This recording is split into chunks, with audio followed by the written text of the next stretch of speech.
So you might be wondering, it's Friday night, and maybe you thought we were going to have a competitive eating contest. Well, Alan Michaels has got a good reason. No, it's not because Shane Davidson's on the air with him, and technically they're not supposed to acknowledge each other because one guy doesn't work in that promotion, 3 initials, and the other guy does. No, it's not because he's got a matchup coming with D'Angelo the Flame, and will Alan Michaels be in over his head on that? I'll certainly ask Alan about that in a little while, but we're going to figure it all out here, and maybe that stomach virus is hopefully feeling a little bit better for Alan Michaels. But I'm here with 4 of my guys to talk about WWE, AEW, whatever else in the wrestling world, and whatever else you feel like talking about. He is the host of the Be More Talkative podcast. He's a Sportswire Radio Hall of Famer, in case you noticed. He's from Baltimore, not Boston. His name is the Baltimore Kid.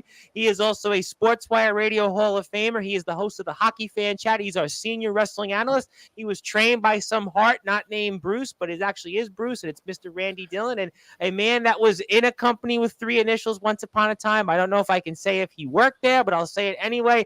Former Tennessee Backyard Wrestling emerging star Shane Davidson. He's definitely my boy, and maybe he's working on some other things. He's been big on TikTok lately, and the man that is always the talk of the wrestling world. He is an up-and-coming star. He's been a number of different places. Most recently got the biggest win of his career against the #1 contender to the Tennessee Backyard Wrestling World Heavyweight Championship. That is certainly Jay Wild. He got that victory over. He's always trying to stay trendy. I'm not quite sure what kind of hair bun he has on the top of his head, but I am speaking with none other than Mr. Alan Michaels, who also dabbles in some music, and he's changing lanes always. And fellas, I mean, how are you guys doing tonight? Well, first of all, Alan Michaels, you were supposed to be in a competitive eating contest. Now, the talk amongst our Sportswire Radio group on Twitter, there's about almost 30 of us. Some people were saying, did you chicken out? Did some people say, did you eat too many? Did you try to practice and said, you know what? I saw what those guys do at the Nathan's Eating Hot Dog Contest not too far from me in Coney Island. You're like, I don't know if I want to do it. Or maybe it's you got the victory over Jay Wild. Maybe you and Russell Cooper went out on the town and had, one too many. And maybe the victory over Jay Wild got it over your head. Or maybe even it's a matchup coming, an anniversary against D'Angelo the Flame, the darling of the backyard in the underground wrestling world, that maybe you said, you know what?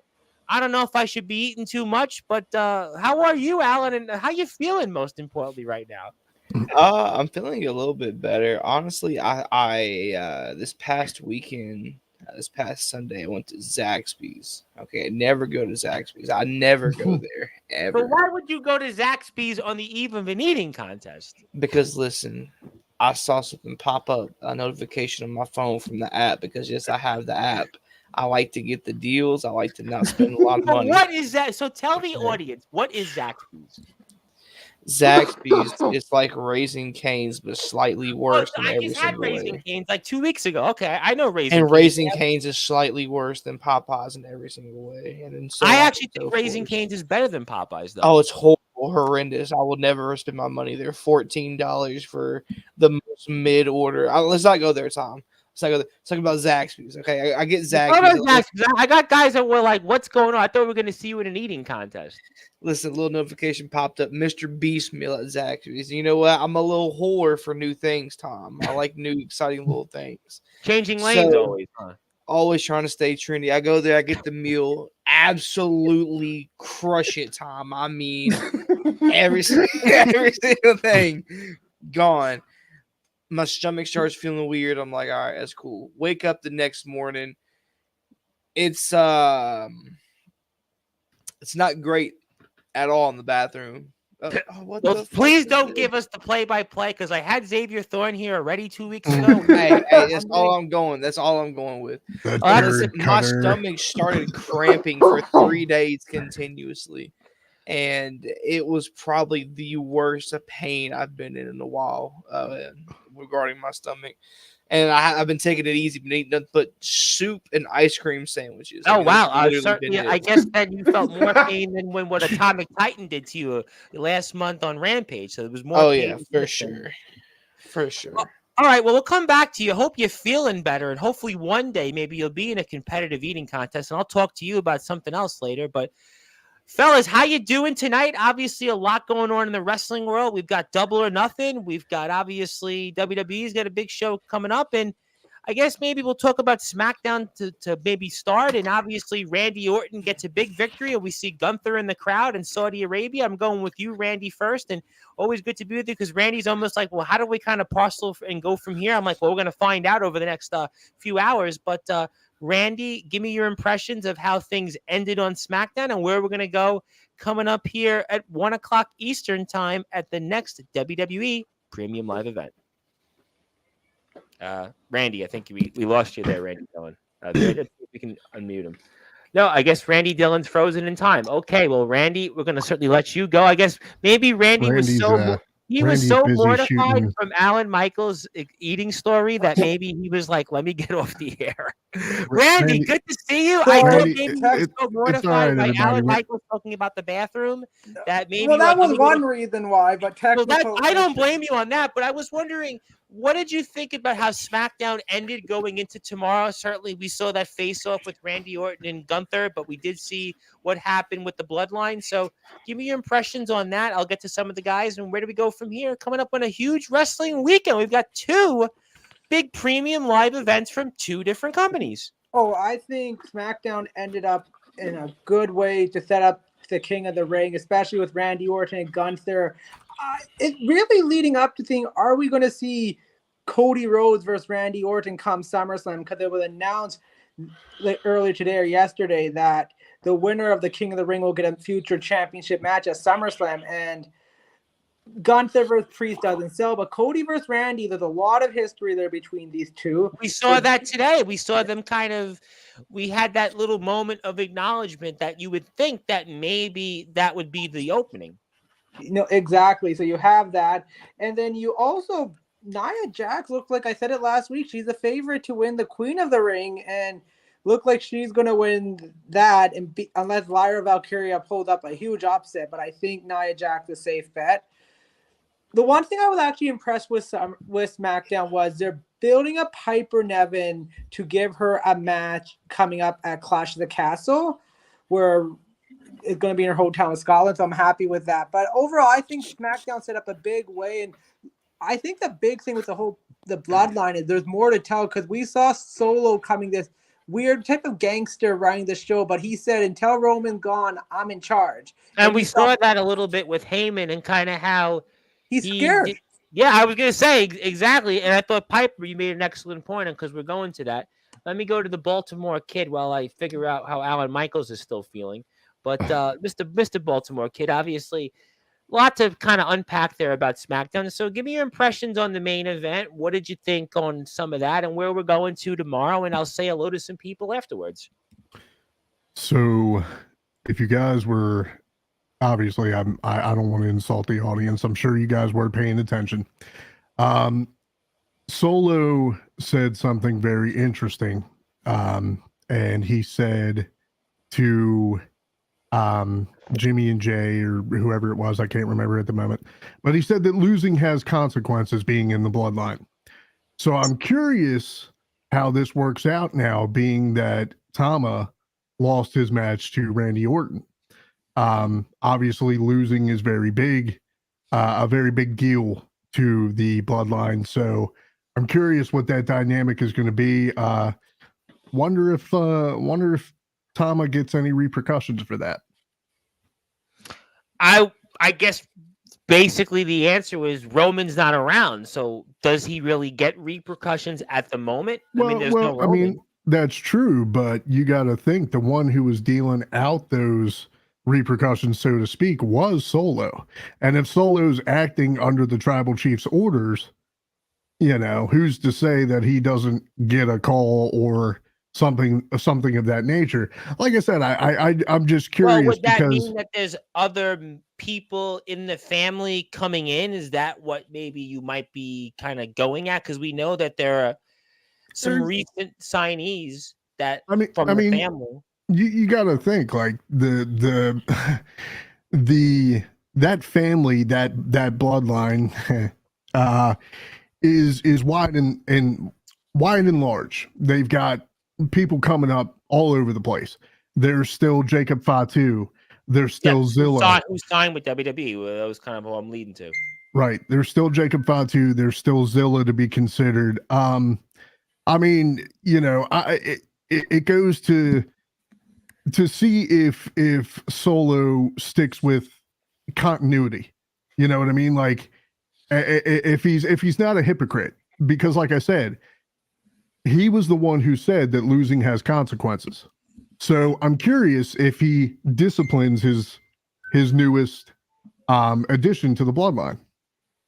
It's an interesting question. We'll certainly talk about it. I mean, obviously, Shane Davidson, hopefully you won't have the same experiences that your one-time nemesis in a promotion you used to work for down south in the state of Tennessee has been having lately with his stomach. But any impressions on SmackDown or anything going into Saturday's show tomorrow you're interested in? Anything on your mind? Even though I didn't really watch it, I'm sitting here looking at like the results of what happened in SmackDown, and I don't like what they're doing with Nia Jax. They're pushing her to the moon for no reason right now. It's like she literally just pinned Bianca Belair, the women's champion, clean. Yep. Like, I'm sorry, but like you can't take a whole a long time off, come back and then get this big push. I'm sorry, she don't deserve it. So what would you have done differently? Would you have rather had it some outside interference? Would you rather have had maybe no winner? Would you not have had Nia Jax win tonight? Is that what you're telling me tonight? Yeah, like keep your champion strong. Like, well, I mean, you're talking about winning the Queen of the Ring, and Nia Jax, ultimately, it does push her up along the lines. Bianca's got the tag team title still. So you saw how it played out after the match with Jade and Bianca. I think that they're obviously still playing for that. So, I mean, if you are, Randy makes a good point, and we'll certainly go back to that. Piper Niven's going to have a match probably with Bayley. So if you're going to continue to build up Bayley, why not have her go past Nia Jax at some point and then build up to a moment where maybe, down the road you see something else? I mean, so is there a value, you think, then of Bianca winning the Queen of the Ring? Possibly, because, I mean, she's a multiple-time women's world champion, for instance. I think she deserves that title of Queen of the Ring. I don't think Nia Jax deserves that title. You can't take time, like a long period of time off and then come back 3 months, come back and in 3 months you're winning Queen of the Ring. Like, I just think that's kind of like bogus and unfair to people that's worked their ass off to get to the place they're at. Interesting takes. I'll certainly get to comments in a second. I'll round it out with a man that certainly was like, boy, I hope that he wasn't talking about me and the promotion I'm in right now. But Mr. Alan Michaels, Alan, just say nothing about what I just said. But Shane got exactly got what I said. He said Queen of the Ring, kind of weird. Well, obviously. Are you all right, dude? Are you? Maybe it's the stomach pains this whole week. Maybe it's the fact the Pepto-Bismol, soup and ice cream. Boy, that sounds like a death sentence. The whole week is soup and ice cream. I mean, boy, I don't know, Alan. I mean, I can see why it's been a tough week. I mean, maybe Jay Wild's gotten to you after. I should let you know that Beast is coming on after anniversary. Maybe you're just, afraid of the fact that Beast is coming onto Sportswire and you're just stuck with soup and ice cream. It almost reminds me, in New York, there's a famous diner here called Soup and Burger. Maybe you should just become a Soup and Burger type of wrestler. But that was what the plan was tonight. Tag team name, Soup and Burger. Soup and Burger. I mean, it could be a great team for you. But Alan, I mean, I know you're trugging along here, but any thoughts on that? I mean, I know the soup and ice cream is getting to you. I could certainly see it. Biscuits and gravy. I don't watch Raw and SmackDown on a weekly basis. I pretty much just watch the highlights. I don't blame you. You're probably looking at it like, Rob Morales is going to come on here. He's going to give us a Grim Reaper death, and he's going to talk about like the 1968 Mets roster, and he's going to talk about the Mets game, and a lot of the audience that comes on the Sports Wires. We love Rob. Obviously, Rob's been here, since almost the beginning. But the audience at this point now is looking for wrestling talk, and we're going to get to the Mets, and maybe you're just, waiting so much for that. But I don't know what it is. But, obviously, you're probably going to watch something this weekend because, obviously, I know you're a busy man. You're getting ready for Mr. LaFlame. but that doesn't take place for, a little while longer. But, did you want to see Nia Jax win the Queen of the Ring? Did you want to see Randy Orton win the King of the Ring? Did you, maybe you want to see Logan Paul and Cody Rhodes. Maybe you like the fact that Cody Rhodes called Logan Paul a fraud tonight and talked about the fact that Logan Paul is some YouTuber, almost like tonight. Cody Rhodes was taking shots at maybe you, Alan Michaels, because you're a big YouTube star. You're obviously wrestling in Tennessee, and, we're YouTube sensations. Even Sportswire. We had on a man that you used to share a locker room with, maybe the greatest YouTube backyard wrestling sensation of all time, and Ledger Shade, a man you shared a locker room with, a man that obviously knows you. So maybe you're just, I don't know, maybe trying to wipe away some of the things that Cody Rhodes said about all of us YouTubers. Hey, at the end of the day, it sucks to say this. It really does. But the king says Queen of the Ring at the end of the day really doesn't mean anything nowadays. I mean, we talked about it last week. The significance of it really has gone down. And whoever gets the title shot for the women's title, they have a shot at winning that title.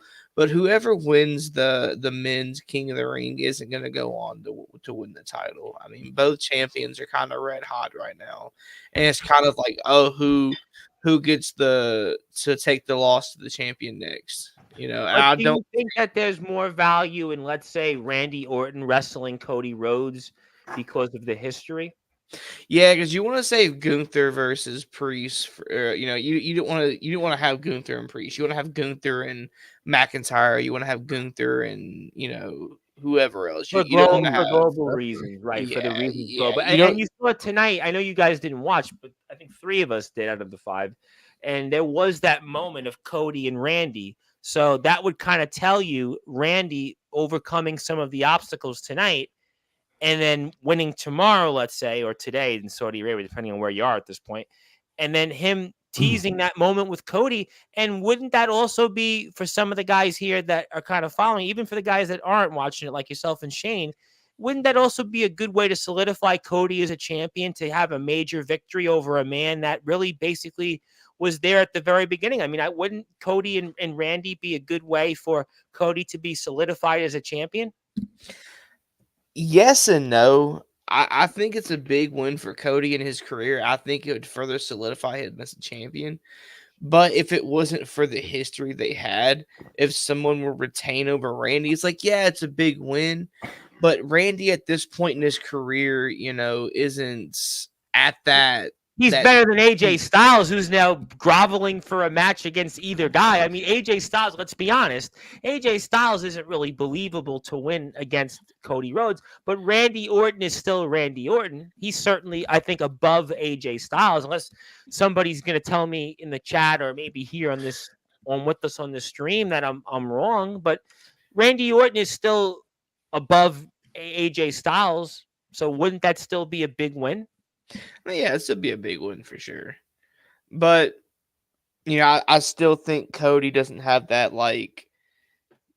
one defense just yet. It's going to be a while until he has that signature defense. Is that, if I'll come to the rest of the guys here and I'll get to some of the comments in a second, is that also because for 2 years, right, we were wanting Cody, right, to obviously have this moment. And he got the moment, but now he's the guy that's being chased, but now that was taken off the table. So is that maybe part of it for anybody here? Because it was like when Stone Cold and Daniel Bryan won the championships. No question, it was great. But then, okay, now how do you transition? Austin, I think, did a little better from it. There's no question that Austin, I think, eventually had that. He had the Undertaker in the first run. So that was the guy that, okay, gave him that kind of person that went back and forth with him. When you look at, let's say, Daniel Bryan, he never really had that when he won in the feel-good moment. So is it really because now he did what he intended to do, and now it's like, okay, where do we go from here? What do you guys all think on that? Randy, you want to say something? Yeah, I want to say something. Go ahead, Randy, jump in. So I just want to say, going on to that point with Alan Michaels talking about the point with Cody is, that big feud, Tom, you're talking about, I think it's already planted because there's so much rumbling going to be. It's going to be Rock versus Cody eventually because we saw it after the night after Raw where The Rock took the title in that awkward exchange. And The Rock said the title will look good around me. And I think everyone's waiting for when that shoe is going to drop. Is it going to be the next Saudi event? Is it going to be Rumble? Is it going to be next year's Mania? So I think that big match feud feel for Cody isn't going to be there because everyone's expecting it to be The Rock. I think Randy Orton will add something to it, but with that big match field, it's not going to happen until we see him go against The Rock. Because this whole, even him winning the title against Roman, it wasn't even him versus Roman. It felt more him versus The Rock. Yeah, I would agree with that, but still, don't you still need something? You need something. I think Randy Orton can get you through. Gunther, I think, would be a better option for Cody because these two have history with the last few Rumbles. Logan Paul, I think they could have waited. And Gunther also set the record for being in the Rumble for the longest time. So there's something believable there. Exactly. But the history, doesn't the history with Randy write that more? It's just going to be, I think the problem here with Randy and Cody is, are we going to see Randy Orton turn to a heel all of a sudden and turn it back on Cody? I think that is the interesting face here because we've seen Randy Orton turn back. He's this lovable face. Everyone's loving him right now. The crowd in Saudi, heck, they were just putting all the American, like literally the France and Saudi crowd and putting the American crowds to shame right now with how they defeat everyone. But even with Randy Orton, and it's just like, how weird is going to be with two faces going on, but are they going to flip the die and make Randy Orton a heel? But then what's next for Randy Orton after if you make him a heel? That's interesting. I saw TBK. You were nodding your head. Give me why. So I've said it before. I'll say it again. WWE has a way of foreshadowing, but they have a way of making things obvious too. The history, as we've spoken about, between Cody and Randy is there. And if I can go out on a limb here and say that since Randy has become a face, the stuff that he's been involved with, it's not Randy Orton. It's boring. Kevin Owens tag team. Kevin Owens, Riddle, for God's sake. I'm glad his ass is gone, but I won't go into that. It's not Randy. And you know, I want the Viper back. I want the Legend Killer back. I want Randy Orton back. And there is no better person. And correct me if I'm wrong. Any of you guys can comment on what I'm saying. There is no better person for Randy to make a heel turn against than Cody Rhodes, especially with the history. I agree with that. I think Cody and Randy, that's to me what I'm thinking that's a good It's a good move, but what next? Because I always look at this when it comes to wrestling, even Raw and SmackDown. I always try to figure out what is next for someone after they make a big heel turn or they make a big face turn, or they have a big win. Well, I mean, so the thing is, you know, Randy at one point made a name after going after the guys who were super relevant, super huge. Your top guy, your top face, the guy who is synonymous with the brand right now is Cody. So put him in a feud for a while. Bring up those old memories. Randy could easily sit there and be like, "Don't forget, I made you." Yeah. You know, there's so much history there. I mean, for right now, keep having him play to the crowd. They have him do his thing, but Randy deserves to do what he was known for. I mean, for God's sake, they teased him bringing the punt back. Yeah. I mean, that's Randy Orton all day. That's the Randy that I miss. And you know what? I'm not one to say when someone's career is over because, you know, I have no stock in any of that. But if this is going to be Randy's final hoorah, or they're setting up for that kind of thing after the big time surgery, him coming back after all that, let him go out for what he was known for. Let him be Randy. That's interesting. There's some comments I'll come to in a second from our actually Sportswire Radio resident DJ, Mr. Andrew Lovelace, aka Dirty White Boy. He's got a different take. I'll come back to him, but for the two men that used to certainly share a locker room with each other, you have any difference of opinions there? The logical thing would be to turn Randy heel, but it would be just a major curveball if they turned Cody heel, which is like a 1% chance. 1% chance because you do have all the Rock stuff from the back burner, so you kind of need to keep Cody face. Mm-hmm.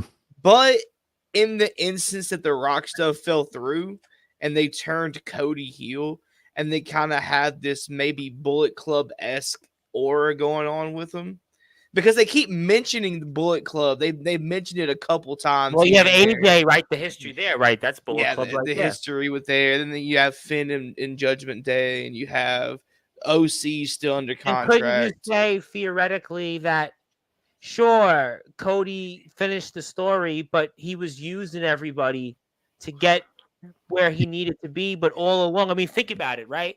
Look at Cody compared to Dusty. Dusty was really one of us. He was blue collar. He was somebody that, everybody related to. But Cody, he walks around in $1 million suits. He's got a model-esque wife that obviously everybody remembers. She was doing, ring introductions. And, really, if you think about it, Cody doesn't even relate to his other brother, Dustin Goldust. I mean, think about Dusty and Dustin. They were blue collar at the end of the day. They were blue collar guys, but Cody's not blue collar. Cody's basically been, let's just be honest. I mean, he's been pretty much pampered and privileged. So he could turn around and use the history of his real life and using the fans. If you're going to go down that road where you thought right now, you know what?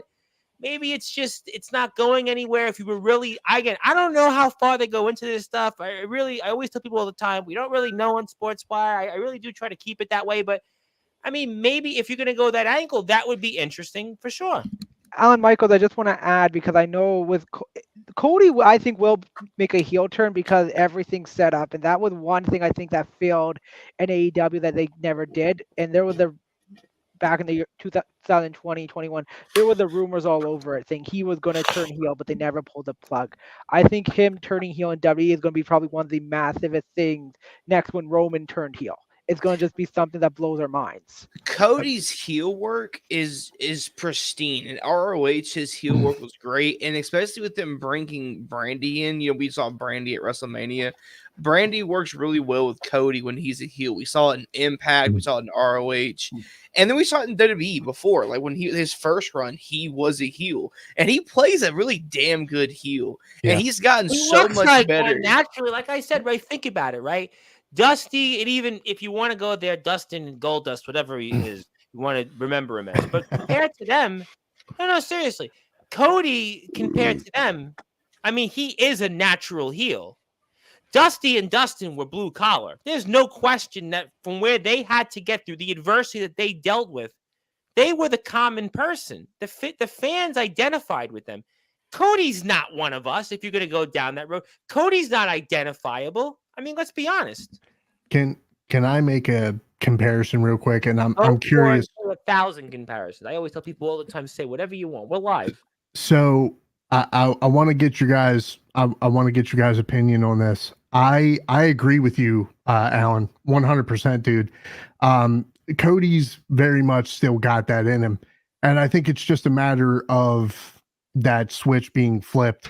But I think that right now, the amount of love that Cody has, the amount of just pure admiration that Cody has, if you want to make an effective heel turn, it has to have the same impact as a Hogan NWO turn. TBK, I think you hit the nail on the head there.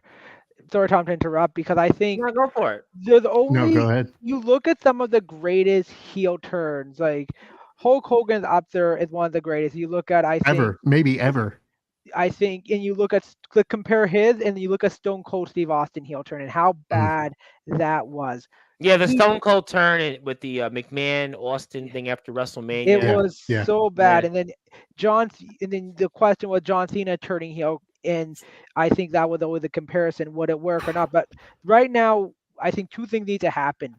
Cody right now is that face of the company. He's one of the top merchandise seller. He does all the appearance. People want to see him, and everyone wants to see him. It's not like John Cena where you get your mix and boos, and Roman Reigns where everyone just booed him and maybe 5 people cheered for him back in the day. Until they find that person, I think you can't turn him heel.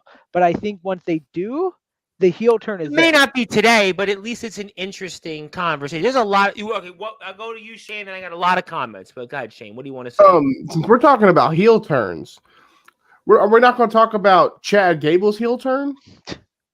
We could talk about Chad Gable's heel turn. I mean, obviously, it's a. Jane, the Chad Gable heel turn, I felt it was too early. I think they should have built it up a little bit more. I think this weekend would have been the perfect opportunity for him to turn heel.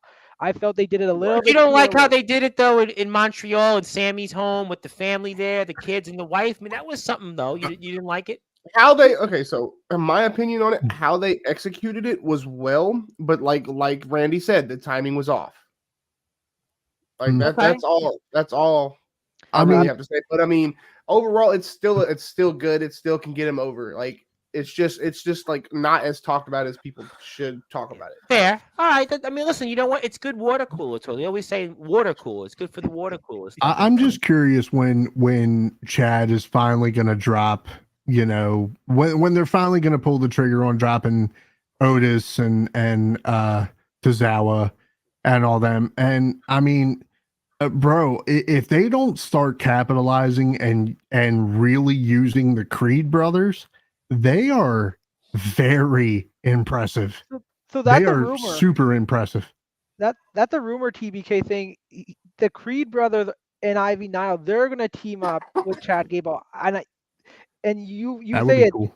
When something's obvious, and we've kind of see it where the three of them have talked. So, well, it's like I've said before. WWE has when they want you to know something, they'll let you know. So. All right, well, I have a lot of comments here. Let me get to some comments first before I specifically pull up a comment for you, Mr. Michaels, that you might actually want to, stand straight for. But first of all, I want to say hello to my man that's coming on the show next Friday afternoon, New York time, the Tribal Cheese, who'll be joining some of you gentlemen into the Hall of Fame, a man that Mr. Baltimore Kid has interviewed, and he'll be making his long-awaited return to Sportzwire Radio after a near 4-month absence. How you doing, Mr. Tribal Cheese? And I'll be curious if he looks the same. Hello there, Zilla. I appreciate Zilla for you tuning in. I'm still trying to figure out some of the comments here. Hillbilly Tilly, Mr. Hillbilly Tilly from the great state of Alabama. Maybe Hillbilly Tilly is scouting you, Shane Davidson. You're a free agent right now. We know that obviously you're no longer working in that promotion that Mr. Michaels is back in. So maybe Mr. Hillbilly Tilly is scouting you after he's the general manager for the Alliance Wrestling League. And, Alabama and Tennessee aren't far from each other. And, Hillbilly Tilly figures, maybe he'll want to sign a guy who's got a microphone bigger than his head. But that microphone's really big. It's really big. Yeah, I mean, I am a free agent, man, but I'm still working in some kinks. Oh, you're working in the kinks, the microphone too, the kinks. You really almost reminds you of that King song. You really got me, girl. You really got me. Now that microphone is really big right now. Jay Davidson, you know what? You could be like Al Snow's other head. You got the big ass microphone. Yeah, that would be a good idea. If you come back in the ring, that's why Randy's brilliant, because Shane Davidson, if you come back to wrestling, Al Snow might have had head, and maybe remember Steve Blackman, wasn't it head cheese? I mean, then you could maybe come back even with, it could be you and the mic. You could be the microphone fiend, Shane Davidson, to quote a Eric B. and Rakim song. You can come out there, you obviously rap alongside Alan. But speaking of people who know a thing or two about music, Mr. Andrew Lovelace, hello, gentlemen. Obviously, we'll see him, by the way, Wednesday, June 5th, 7:30 p.m. So if you want to hear some tunes, want to talk some wrestling, come on down. If you want to come in the chat even, you're welcome to come and say hello in the stream. He says, though, I'm waiting on the Tonga twins to get the call up. I think that was what TBK was kind of alluding to, a couple of different things. So good eye on that. Only thing that matters on the show is Gunther, and Gunther should win the King of the Ring. And he goes on to say, Cody needed to be Gunther. The idea of two faces versing each other with Cody just winning that title is a bad idea for business, honestly. Cody is drawing them too much money for him to turn heel. Before I go to everybody else, do you guys agree with that? Disagree? I know we were just talking about that just before. What do you think? Real quick on Gunther. So I follow a lot of different wrestling podcasts, and the general consensus is that Gunther is not only making impressions amongst the WWE universe, but he's massively and wildly liked by a lot of the guys in the back and a lot of the legends too, like Undertaker, Shawn Michaels, Triple H himself have all given their seal of approval on this guy because, I mean, I've seen it said that, you know, he doesn't have like the super crazy gimmick, but he makes up for it leaps and bounds in the ring. Probably some of the most insane chops that I have ever seen. And right now, he's on fire. So if you don't capitalize on that, what are you doing?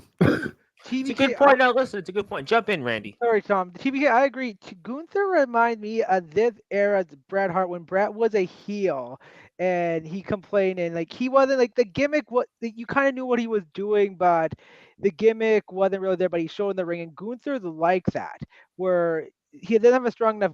Like his gimmick, you could say, could be better. His character could be better, but he showed that in the ring, and I tweeted this, Tom. You probably seen many times. Every time he steps in the ring with someone, he just tops his performance. He doesn't need to do anything but wrestle. I mean, he looks great. Look at his ability. He doesn't need to do anything. Go out there. He doesn't need to be Alan Michaels and go out there and say some trendy rap songs and go out there and say something funny. He doesn't need to do that. He just needs to go out and just kick some butt. And I think that that's a very, very fair point. Evening, gents, for my good buddy. Hold on, I want to get to the comments. Want to say hello to my buddy, Mr. Darkron from the great state of Ohio. Obviously, Summer Bash is certainly upon us, and maybe Alan Michaels and certainly Shane Davidson feel like they want to travel to Ohio. Probably not, probably too far for you guys, but that's okay. I want to say hello to Ethan Sorensen. I'm going to come back to you, Shane. Let me get through the comments. Hello, Tom Rice, TBK, Shane, and TSF. Well, it's Alan Michaels, not the TSF takes, but close enough. How's it going today? I thought Logan and the Cody segment was I thought that I was into the Logan and Cody segment. Good eye on that.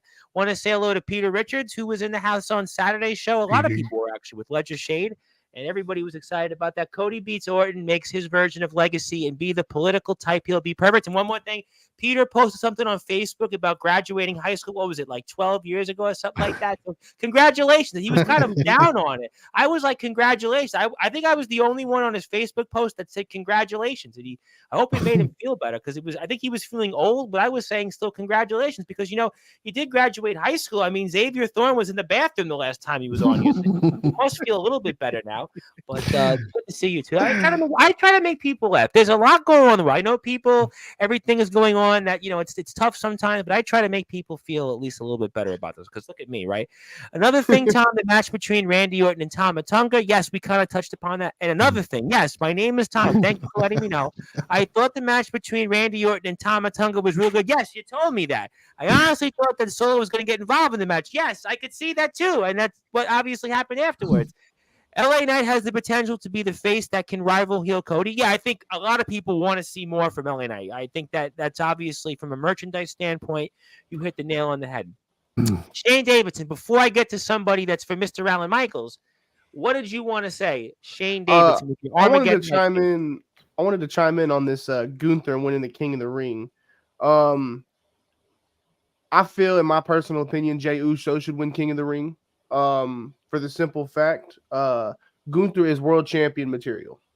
Gunther hands down is a hands down world champion. And I think Gunther should get pushed to the moon after King of the Ring. I don't think he should win King of the Ring. Conversely, say that by winning it, that does give you another leg up. Like, for example, Kurt Angle won the King of the Ring years ago.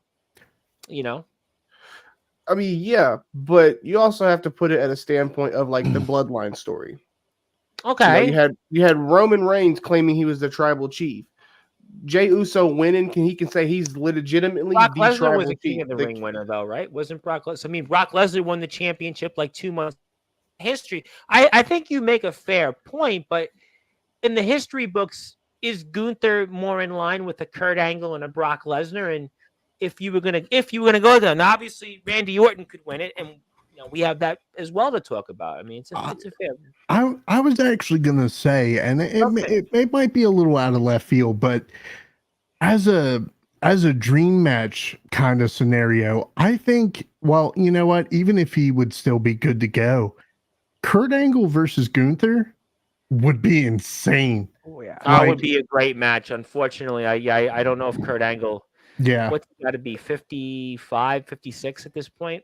Fair enough, but unfortunately, I just way too many neck injuries. I know it's kind of out of left field, but like I said, like I don't know, like Gunther is just getting that endorsement right now, and well, you know what it is. Also, Kurt Angle's last match was against Baron Corbin, which is kind of like. Wow. Let's be honest, right? I mean, Baron Corbin's, again, nothing but love for him, really. But Kurt Angle's final match shouldn't have been against Baron Corbin. I mean, that Baron Corbin is a guy that he should have stuck with his lone wolf gimmick, or he should have stuck with King Corbin. They have no idea what they're doing with that poor guy at this point. I think he makes better cooking videos than he's having matches. Already, wasn't he the guy a couple years ago? They would say that's the moment you automatically everybody goes and we talked about it, Tom. That's the wash and break guy. So definitely, I did want to make one comment to Shane Douglas where we talk about Jey Uso needing it.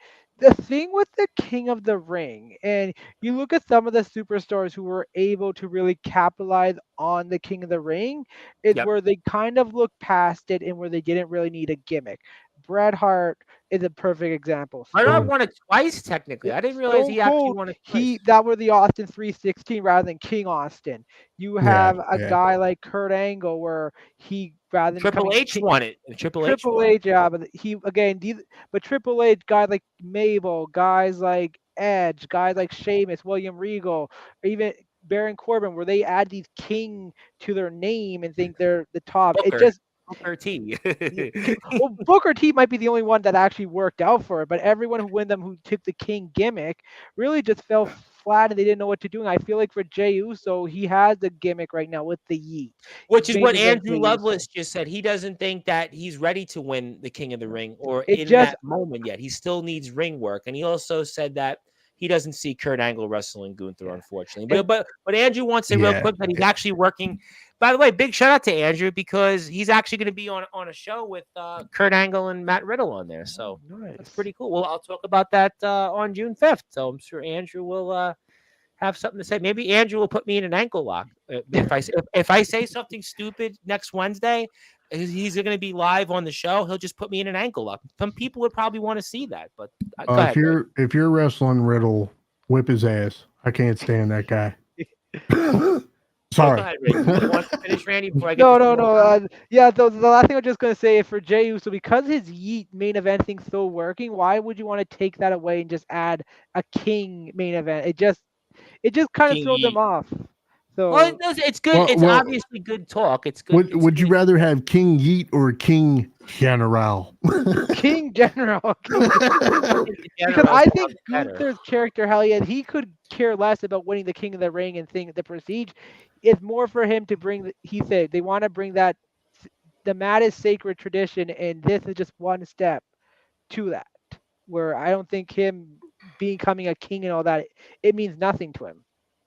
Understood. And he says that he's a boys with Matt Riddle. And to be fair, the Tribal Cheese is also boys. The Tribal Cheese is boys with Matt Riddle also because a couple months back when Matt Riddle was in the UK, there's actually a photo with the two guys. So a lot of people and a lot of the guys that come on the platform, they've gotten a chance to know Matt Riddle, but that's okay. I'll go ahead and resign. I'm sorry. Well, Robert Ross is coming on in about 15 minutes to give us the Met report. So, I mean, I'm sure that people are going to be maybe resigning in that particular in a different way. But no, we love Rob. But obviously, we were expecting an eating contest. But, we're not going to talk about the Mets for a few minutes. But I can't really spend too long on the Mets because I don't think anybody wants to hear that. But we'll let Rob talk about it. Well, a few other things. We'll talk into hockey, some other stuff. But let me get to a couple others. Obviously, we love Rob. We wanted to see him on here. But we'll have him and Chris are going to wait about 15 minutes. In my opinion, Tom, Kurt Angle's final match should have been against John Cena. That way they should have finished their feud in 2006. Yeah, I think Kurt Angle had a great run in TNA, and maybe it's some of his most underrated matches. But by the time he came back to WWE, unfortunately, he was a shell of himself, and it's one of those what ifs if he would have stayed in WWE rather than left in 2006. And the irony of that is that Kurt Angle actually spent a longer amount of time in TNA than he did in WWE. I think that's just the most fascinating thing about Kurt Angle. He actually spent longer in TNA than he did in WWE. I think that's just a completely fascinating, what a fascinating career Kurt Angle. And by the way, I want to say something else before I get to a comment for you, Alan. It was 25 years, unfortunately, yesterday of Owen Hart's passing. And obviously, Randy, that touches you. Yeah. And a lot of people, and also going into Kurt Angle, it was recently 2 weeks ago today that Kurt Angle actually wrestled his first match in the WWF against none other than Owen Hart in a dark match. So obviously everything gets intertwined, and obviously our thoughts and prayers. You want to say something, Shane, real quick? Also on a news topic, I wanted since you're doing news topics, I wanted to bring up that Wyndham Rotunda's birthday was yesterday. Yeah. Yes, good point. Yes, would have turned 37. Yes, good call on that. Good catch. Yes, he would have turned 37, and that's just crazy and hard to fathom himself. I was looking at that on Instagram. Yes, and obviously, definitely thoughts and prayers to all the fans. I read the post of JoJo. It was like 80,000 likes on it alone. So that's definitely the irony of that, right? Owen Hart's death is on May 23rd, and Bray Wyatt is born May 23rd. And Alan Michaels, speaking of May 23rd, you got challenged to a ring in a match after some things that you said about with Mr. D'Angelo the Flame, and he's here. And I promised that you would say a few things before anniversary. So before we get back to the action here, I mean, Mr. LaFlame is here. Do you want to maybe, back out of this match, kind of like how you did with the eating contest? Do you want to change your mind?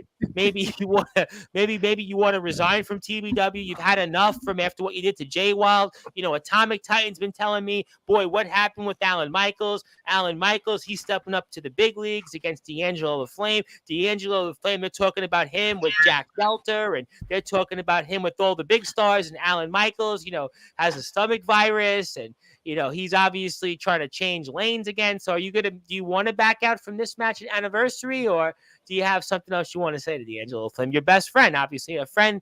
I would say that D'Angelo and I would have I would think the same relationship that you and I would have. I mean, I'm almost a little bit saddened to the fact that I thought we were friends, Alan, but you obviously talked about your close relationship with D'Angelo. Now I'm just busting your balls at this point, but you want to say anything? I'm not going to go James Taylor on you, so don't worry about it. Yeah, after the win against Jay Wild, what's the best next step in the challenge? One of my friends I've made in this wrestling industry, and D'Angelo LaFlame for the Internet Championship at Anniversary 7. It's been a long time coming. You have been talking about this moment for a while now, since we first got into contact back in last year. I was gonna say was it last summer? I want to say before. I want to say, yeah. I mean, I met him a while ago. I actually met him before he was the Internet Champion, and it's cool to see him really bust open into the scene. Yeah, he's up there with, like, no joke. He's mentioned now with, like, the big names in the yard. He's mentioned with Jack Delta regularly. He's mentioned with Aaron Blaze. Tomorrow we have the guys on from Massachusetts. He's going over there. New NEW, Underground Wrestling, New Underground Wrestling. I mean, he's like, everybody knows him. I mean, I was talking with people off the air, and I'm like, when he first came on the show, which was only about like 6 months ago to now, he's like mentioned, like, even the viewership on YouTube went up probably more than anybody else we've had. It's a real story. Oh yeah, that's my boy right there, man. And to get to face him one-on-one at one of the biggest shows of the summer is starting off the summer hot. TBW has a lot of stuff planned for the summer, I know for a fact, and this is one of the big marquee matches for me, especially coming off a big win, pinning the number one contender for the World Heavyweight Championship, clean, hit him with that trendy trigger 1, 2, 3 And then after the match, down. how about the match you had with Titan, where a lot of people, even Joshua Allen, came on here and said that that match should have been reversed. The outcome. Yeah, should have had a different outcome against the hardcore champion, pinned the one contender for the World Heavyweight Championship, and that got championship match, at anniversary for the internet title. So a lot of championship talking, going on, staying trendy, I'll tell you what, Alan, I'm happening. going to do something for you before I come back to the rest of the guys and get to the other news and notes in wrestling for the next 10 or 15 minutes. I'll tell you what, Alan, if you find a way, and I'm going to do something for you, Alan Michaels, for a change. I'm going to do something that, I probably shouldn't do, but I'm going to do it because, I still think we have a friendship, Alan. I still think that we're boys. I know we don't quite have that relationship that you and D'Angelo have, but I would like to think that, we are friends. And I would be sure that you would admit that I would be friends, because obviously, after all, I think people know now that I'm friends with Mr. Ledger. So obviously, I'm sure that he is seeing some of the things you're doing, because he was speaking on the air and off the air about you quite a bit. But what I will say is this, Alan Michaels, if you beat D'Angelo LaFlame and you take that internet championship from Resurrection Wrestler, you mark my words, next week after anniversary airs, not only will I bring you back onto Sportswire Radio before our Friday show, I'll induct you into the Sportswire Radio Hall of Fame for a second time. That's how much is on the line. So if that doesn't motivate you, Alan, if that doesn't make sure you don't get any more stomach viruses, or doesn't make sure you don't go to Zaxby's again, I don't know what else will. So now you got some real incentives coming up here. You beat D'Angelo LaFlame, the backyard underground wrestling darling right now, the man that even Jack Delta has on his radar, Aaron Blaze has on his radar. If you do that, I'll induct you into the Sportswire Radio Hall of Fame a second time. How does that sound? Hey, it sounds great to me. Can I add something to that real quick, Tom? Even though Alan Michaels hasn't pinned me or beat me in any way, shape, or form. Are we allowed to mention you in that promotion that we just spoke about? It's aired. It's on YouTube. So yes, I can talk about it. Good point. But even though Alan Michaels has yet to beat me in any way, shape, or form, I hope you beat D'Angelo LaFlame. That's all I'm saying. Oh, okay. Well, you know what? Mr. LaFlame is surely going to listen to that, and I'm sure I'll have an opinion. But let me get to some more comments. I respect what WWE did with Angle's retirement match for the right reasons. They were trying. Yeah, I understand. Yeah, I understand. But I feel like in retrospect, Baron Corbin, I think we all could agree, not to say it's a mulligan, but it shouldn't have been the guy. It should have been somebody else. I don't know who the answer would have been considering his health, but I don't know. Maybe Randy Orton should have been a different AJ Styles, the history there in TNA, but WWE at that time wasn't going to acknowledge TNA, but it's a tough one. Yeah, Owen's a tough one. It's a tough one to lose. 3 of the best WWE wrestlers, Owen Hart, Bray Wyatt, and Luke Harper. We will never forget the WWE moments they shared. Absolutely no question about that. I agree with you, and we wish all of those people were here because they were taken away from us far too soon in life. Speaking of people, Aaron Blaze, Alan Michaels, you've never met Aaron Blaze, but he's the headline. He's the main event. He's going to be wrestling in another promotion in the state of Tennessee called Underground Wrestling Alliance. That's also was here from one of our guests Wednesday, who was once upon a time that worked in your promotion, J. Cal, the Headshot J. Cal. I'm sure you've heard of J. Cal. I'm sure you've definitely heard of J. Cal, the Headshot. But you say nothing on that one, Alan. Say nothing on it. Just say nothing. That's the best advice. But Alan Michaels, just watch the match between Aaron Blaze and J. Cal. Just watch it. I'll tell you it's going to be good.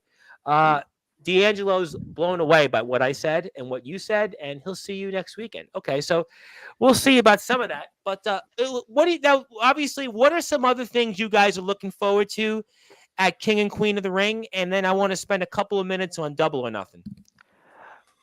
I think a couple of things to looking forward. The triple threat match between Bronson Reed, Chad Gable, and Sami Zayn. Most likely, I think Sami Zayn's going to win, but I think that match does have potential to steal the match of the night. I'm very interested to see how Lyra Valkyria holds herself against Nia Jax, because this is going to be a big opportunity for her. And then will Liv Morgan capitalize for the title? Liv Morgan's the talk. I mean, because everybody was talking about Becky Lynch and the contract. So with Becky Lynch's contract situation, is it a foregone conclusion Liv wins tomorrow, or who knows? No, well, let's have. Oh, Becky was that open ended? I think anybody can answer. Yeah, I mean, at this point, anybody can answer that because Becky's contract, obviously, she hasn't signed a contract extension. So, would that mean that Liv is winning tomorrow, or doesn't matter? Well, I mean, there's been speculation that Becky has wanted to be a mom. She wants to pull back a little, maybe do some acting more, right? Maybe. Yeah, I mean, she deserves a break at this point. Becky has been on top for a while, and I mean, if you're gonna give any credibility to this Liv Morgan revenge tour, then you gotta give her a win. I would think. It's a good point. It's a good point. Got to give her a win. I agree with TBK. I think Thank if you, you don't pull the plug on Liv Morgan now, you'll never have another opportunity. It's really rare when you get mulligans or a second opportunity to give someone a big win and to see you can push them. They gave it to Liv in 2022, and obviously her and Ronda, that second match, that rematch was just killed Liv momentum, and they had to take the title off her. Definitely, if they want Liv Morgan to show she's sustainable and an investment they can do, this is the last opportunity they can give her to see will it work. Yeah, and to touch on what Shane was saying real quick, you were going on about Nia. I mean, okay, we all know that marijuana isn't a serious problem anymore. We all get it. We all understand. We all get it. Yeah, I know. I was thinking of a Limp Bizkit lyric and one said, come and get it," or something like that. Right. Just one of them days. But see, if you're gonna go along them same boundaries, Liv was busted for something that made headlines and stuff like that. Yeah. And then you're gonna have her come back and possibly be your women's champion. I mean, is that kind of not the pot calling the kettle black? I mentioned it years ago. Rob Van Dam had 2 championships, and he got busted for pot. And I say still to this day, his WWE career was never the same afterwards. I mean, so that's like. I mean, I get some people don't like Matt Riddle, but I personally like Matt Riddle as a wrestler, as an in-ring worker. I think he's great, but I think he was mistreated for. I met him. Okay, I met Matt Riddle. He's a great guy. I won't take nothing away from him. Big here in the Maryland independent scene, which is where Andrew wrestles a part of. For sure. But the fact that they tried to carbon copy RVD just a little too hard, it's obvious that the dude was getting into some shit. Okay, and he had some other problems too with personal issues, a lot of personal problems. And talent-wise, there was a lot of reports backstage with WWE that he couldn't just get along with. But I think the big thing just killed him the minute TKO bought the company. Dana White just wanted him gone. He was like, I do not want this guy there. Well, I think at the time, I think at the time when Brock wasn't so heavily scrutinized, the fact that Matt Riddle didn't get along with Brock Lesnar, who was Vince's boy, you're out the door, dude. It was mainly because of Vince. I look, and to Andrew Lovelace, look, I respect the fact that Riddle is your boy, and I'm not attacking him as a person. He's actually a really nice guy. Okay. Tribal Cheese has talked about him too. He met him, Tribal Cheese. Yeah. He's a good man, but I just well, it's good. We're live. I always tell people, tell us how you feel on Sportswire. You know that we give everybody the floor. I just okay. I always equated Matt Riddle and Randy Orton to The Rock and Mick Foley. Because it was a goofy pairing. It was a goofy pairing that they tried to make into something serious, that they tried to make into something credible. Like, let's stick the goofball with the really serious guy. You know what I mean? And that to me, it was like, it's been done before. You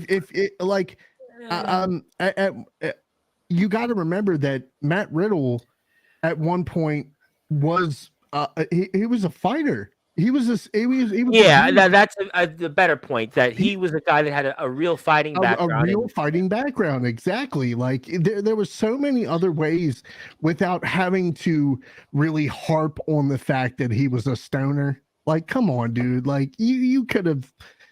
I don't know. I mean, I think Randy's injury hurt. I think other things, like you said, other stuff. He had some personal issues for sure. There's definitely things there that could be done differently. Honestly, I'm really looking forward to Cody versus Logan for the Universal Championship. I'm looking forward to CM Punk and Drew McIntyre next month. Obviously, you would think that CM Punk is getting closer. Also, other news I heard is that SummerSlam's 2 days this year coming up. I heard SummerSlam 2026. Oh, I'm sorry. And that's in Minneapolis in two years. Yeah. I think that's a consolation prize because they couldn't get Mania. They get WrestleMania, yeah. Bishop was talking about that. In my opinion, WWE released Matt Riddle way too soon. RK Bro was a really good team. The problem was Randy Orton was injured for like 15 months. Yeah. And I think that Riddle never really recovered from that because he was so reliant on that tag team that it was kind of. Sorry, Tom. What I also think with that tag team as well, because Randy Orton has always gone on record saying that was the most fun he had working with Riddle. It was RK Bro was supposed to be a short-term run. It was supposed to be like kind of 1 or 2 months. You guys break up, you have a feud. But Randy Orton was having so much fun and the chemistry was working. The fans were buying it. They made it a long appear. And I think really Randy Orton was able to somewhat teach Riddle more of the business side. Because I think his feud with Seth, like it got so personal where I think in some other thing that happened down the line where it just took off for him and some things just happened in his life where he couldn't control. And I think what would have been the difference? I think that's the main point. Well, also jump in, Alan Michaels. Well, also the reason they paired him up was the main reason was Randy was still hurt during that time that they were a team. Yeah. So Riddle, he even said that Riddle took majority of like the punishment. He took majority of the bumps, majority of the ring time because like I don't know if y'all have watched any of Riddle's like underground work whenever he worked in the indie scene before he went to the NXT. Yep. He was having like constant 5-star matches with the likes of like Ospreay and Mike Bailey. Yeah, I've interviewed a couple of guys that have worked with him. Obviously, Andrew's friends with him, another guy that's in our Hall of Fame, and DVG, and he talked about Riddle and his ring work outside of WWE. Totally different wrestler. I mean, I'm with TBK. I feel like if they would have switched his gimmick up and not relied so heavy on he's a stoner, he would have been significantly better. But they really harped. Do you guys think Riddle was rushed out of NXT? Because I felt he never really got a main event title shot at NXT. I don't take anything away from his ring work, and I want to make that very, very apparent. He looked like he could go, and he looked like he could go with the best of them. That's not the point. You didn't like the gimmick. They made him into an airhead. They made him into a goof. And even RVD, I mean, RVD really, if you think about it, he was an innovator. We always say it on this platform. There's only one of anything, right? So when you try to recreate something and recreate that wheel, it's never going to work again. I mean, at the end of the day, Ryback was to be created as be Goldberg, right? Ryback wasn't going to be Goldberg. I mean, in WCW, Renegade was created to recreate the Ultimate Warrior. It doesn't work. I mean, Riddle had far more success, I would say, than the Renegade. Probably comparable to Ryback in terms of success, maybe a little bit more so because he had the Randy Orton run. But I think at the end of the day, there's only one Rob Van Dam, and Rob Van Dam really wasn't totally like this stoner bubble. He was a little bit different in WWE, but in ECW, another certainly point there that I think you make an excellent point, and both the guys are saying. Let me ask you this, and I will bring these guys on here in about 5 or 10 minutes. Just be patient. I know they're waiting to come on here, and although I really don't know what we're going to talk about that much other than wrestling, because we're supposed to have an eating contest, but. You guys interested in Double or Nothing? I mean, viewership went up this week, but is anybody into Double or Nothing? Anybody watching it, or it's no? Sorry, Tom, I keep cutting you off. Not going to order it, but I am interested in the 4-man, the Arena Anarchy match, especially how they're playing this whole thing with the Young Bucks, the Elite, being the VIP was Jungle Boy, and then you have Darby return, and then somehow Tony Khan. But everything else is just like. Yeah, like I think Christian and Swerve's going to put on a good match. Mercedes and Willow, like this is either going to make or break Mercedes' career right here in AEW, because she went out and said the other day, I am the greatest female wrestler of all time. And she hasn't even one match in AEW. If she doesn't deliver anything but spectacular, this is going to be one of the worst. This is going to be one of the big cans for AEW thing. You overpaid her so much, and she blew her one. I just think, to me, the one thing that I still go back to with AEW, it's not even the TV product. It's that they don't have a network deal still in the NBA now for basketball fans. You know, TNT is losing the NBA. That's iconic. I mean, the NBA has always been on Turner, I think, since maybe I don't know, the last 50 years. I don't know how long Turner's been in business, Turner Sports, TNT itself, but they've been synonymous with the NBA, and they're losing that after next year. And you would think that would certainly free up maybe more programming, more blocks of time for AEW, but yet doesn't seem like there's no deal in sight. And I just think, to me, that's the story, that how can this company not have a real network deal going into all their, big shows coming up, and everybody by this point has announced deals for the next year. And I just, to me, don't know how they can really talk about anything else but that. I just think, to me, that's the story, honestly. And I just think that's a major story. Let me get to a few more comments. Want to say hello to Mr. Omen Black, who I don't know if he'll be here tomorrow, but he might be here tomorrow, because I don't know if Mr. Black knows this, but the guys from NEW Underground Wrestling, the entire roster is going to be here tomorrow night, actually at 9:00. So Mr. Black, if you want to come by and introduce yourself to some of the roster, you're welcome to come by. It's your show after all. But obviously, he's our DKW World Champion as well, and our IMF Hardcore Champion. Well, okay. All right, so you know what? In the interest of time, I will get to the rest of the show with some of the guys to talk for a few minutes. But anything else wrestling-wise? Go ahead, TBK. Yes. How are we not talking about Taylor Rotunda? How are we not talking about Uncle Howdy? The fact of the matter that they have driven this storyline to the point to where they are doing vignettes, they are doing promos, they are doing storylines outside of working Discord, it's in Discord chats and stuff. Outside of TV, outside of Raw, outside of SmackDown, they're doing things on Twitch. They're doing things on WhatsApp. This story, it needs so much attention. I feel, because I mean, the bloodline, right? The bloodline and Cody. That was your major thing. That was the thing. That was the thing that was fueling WWE for a while. Okay.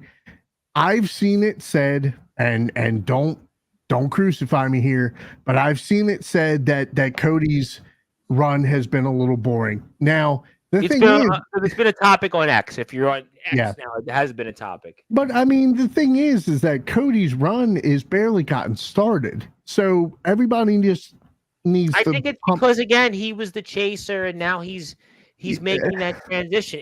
Sometimes guys don't do well with it. Austin took him a while. Daniel Bryan never really recovered through it. I mean, Dusty Rhodes was champion 105 days total. I mean, listen, I hate to say it, but Bret Hart wasn't a long-term champion. I mean, if you look at his 5 runs, what do you have? The best one was I think the second one. He was champ for 8 months? Yeah. So again, everybody goes well that way. I mean, Flair was a 16-time champion. He lost 16 times. He was a 16-time transitional champion. Everybody just needs to pump the brakes for a second. We're barely into Cody's championship run, but the big news, the big thing right now, is the whole Nightbird, or the Cave Bird, whatever they're calling it. I mean, can you guys ever remember a time where they went outside of TV to promote something? I would say technically, and not on WWE TV, but when they years ago had Bite This, the Matt Hardy and Lita Edge thing. Battle Billionaires was between Vince and Trump. That was the one other Yeah, time. I would say that. that. But I think you had the whole Matt Hardy storyline, kind of maybe. Well, Matt Hardy has always been He's in touch. different. He's always been in touch with the whole social media thing. Yeah. That was always his thing.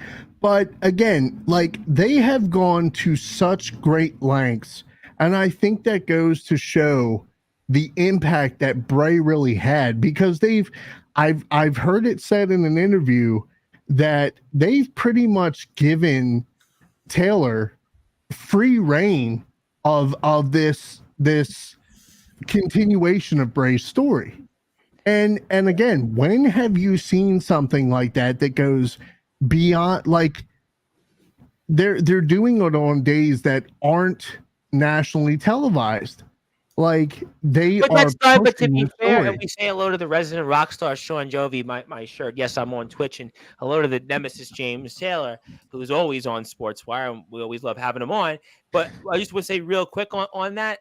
I think if you really think about it, independent wrestling, and actually, I hate to say it, us YouTube wrestlers, we do that all the time. We use social media every day to talk about and promote our storyline. So in a way, if you think about it, that's what we do in the underground, in the backyard. We use social media. I mean, this tool is actually a living proof of the fact that all of our fans. I mean, Alan Michaels who's obviously, I know Alan has still got the stomach virus. I won't keep it much longer, but obviously Alan just talked about a match he has upcoming here on social media. So that's done all the time in the backyard, in the underground. I mean, I know WWE and AEW don't use it as much, but we do it here. We live off it, honestly. We live off it. So are we saying that WWE is now looking at backyard guys and going, well, they're having success. Alan Michaels, when you're making your WWE debut, same with you, Shane Davison. Well, WWE guys, Alan and Shane are trained, at least. They're actually trained. They're trained guys, but I'm gonna do it. WWE guys would never acknowledge. But I'm sure guys know GTS, they know TBW, but they know ESW. But okay, fair enough here. I think we've got the point. All right. Sorry, Tom. I just want to point one thing to TBK. When you talked about the Uncle Howdy, one thing just clicked with me. Other than LA Knight, who was Bray's last big feud for that caused Bray havoc? It was Randy Orton. It was Randy Orton. Would it make sense for Uncle Howdy to go after Randy Orton? There's a lot of loose ends that need to be tied up, and there's Randy Orton, there's LA Knight, there's Alexa Bliss, Bloodline. The Bloodline, absolutely. Bloodline was, I think, created after, but Roman Reigns definitely there because Roman Reigns took the title from him, so wouldn't you theoretically say that there's that Paul Heyman? The Heyman family has history with the Rotundas, going back to Michael Wall Street. That was his father. Rob's sitting there like, this isn't the Mets. What the fuck are you talking about? I know, Rob is like the Met memory, and we got to do 1968 Mets and the Grimmy. I'm actually watching the Rangers game, so you guys. I'll definitely talk about the Rangers for a second, but I actually do want to say hello to Chris Bizet and Rob Maraska. Obviously, Rob Maraska is the Grim Reaper of sports, which I'm going to have a joke for in a second. And Chris Bizet is back. Good to see you, Chris. Chris is the co-host of the Liftoff Jets and the Talking Rivals. Good to see you, Chris. I hope you're feeling better. Actually, Rob, I should actually bring it up because, Alan always does it. And he asked about, is there a death in the sports world this week that you want to share with us? And don't give me Dabney Coleman, because people are like, Dabney Coleman. But I hate to say it, but was there a sad loss in the sports world that you may want to share with people that might remember? You are the Grim Reaper, after all.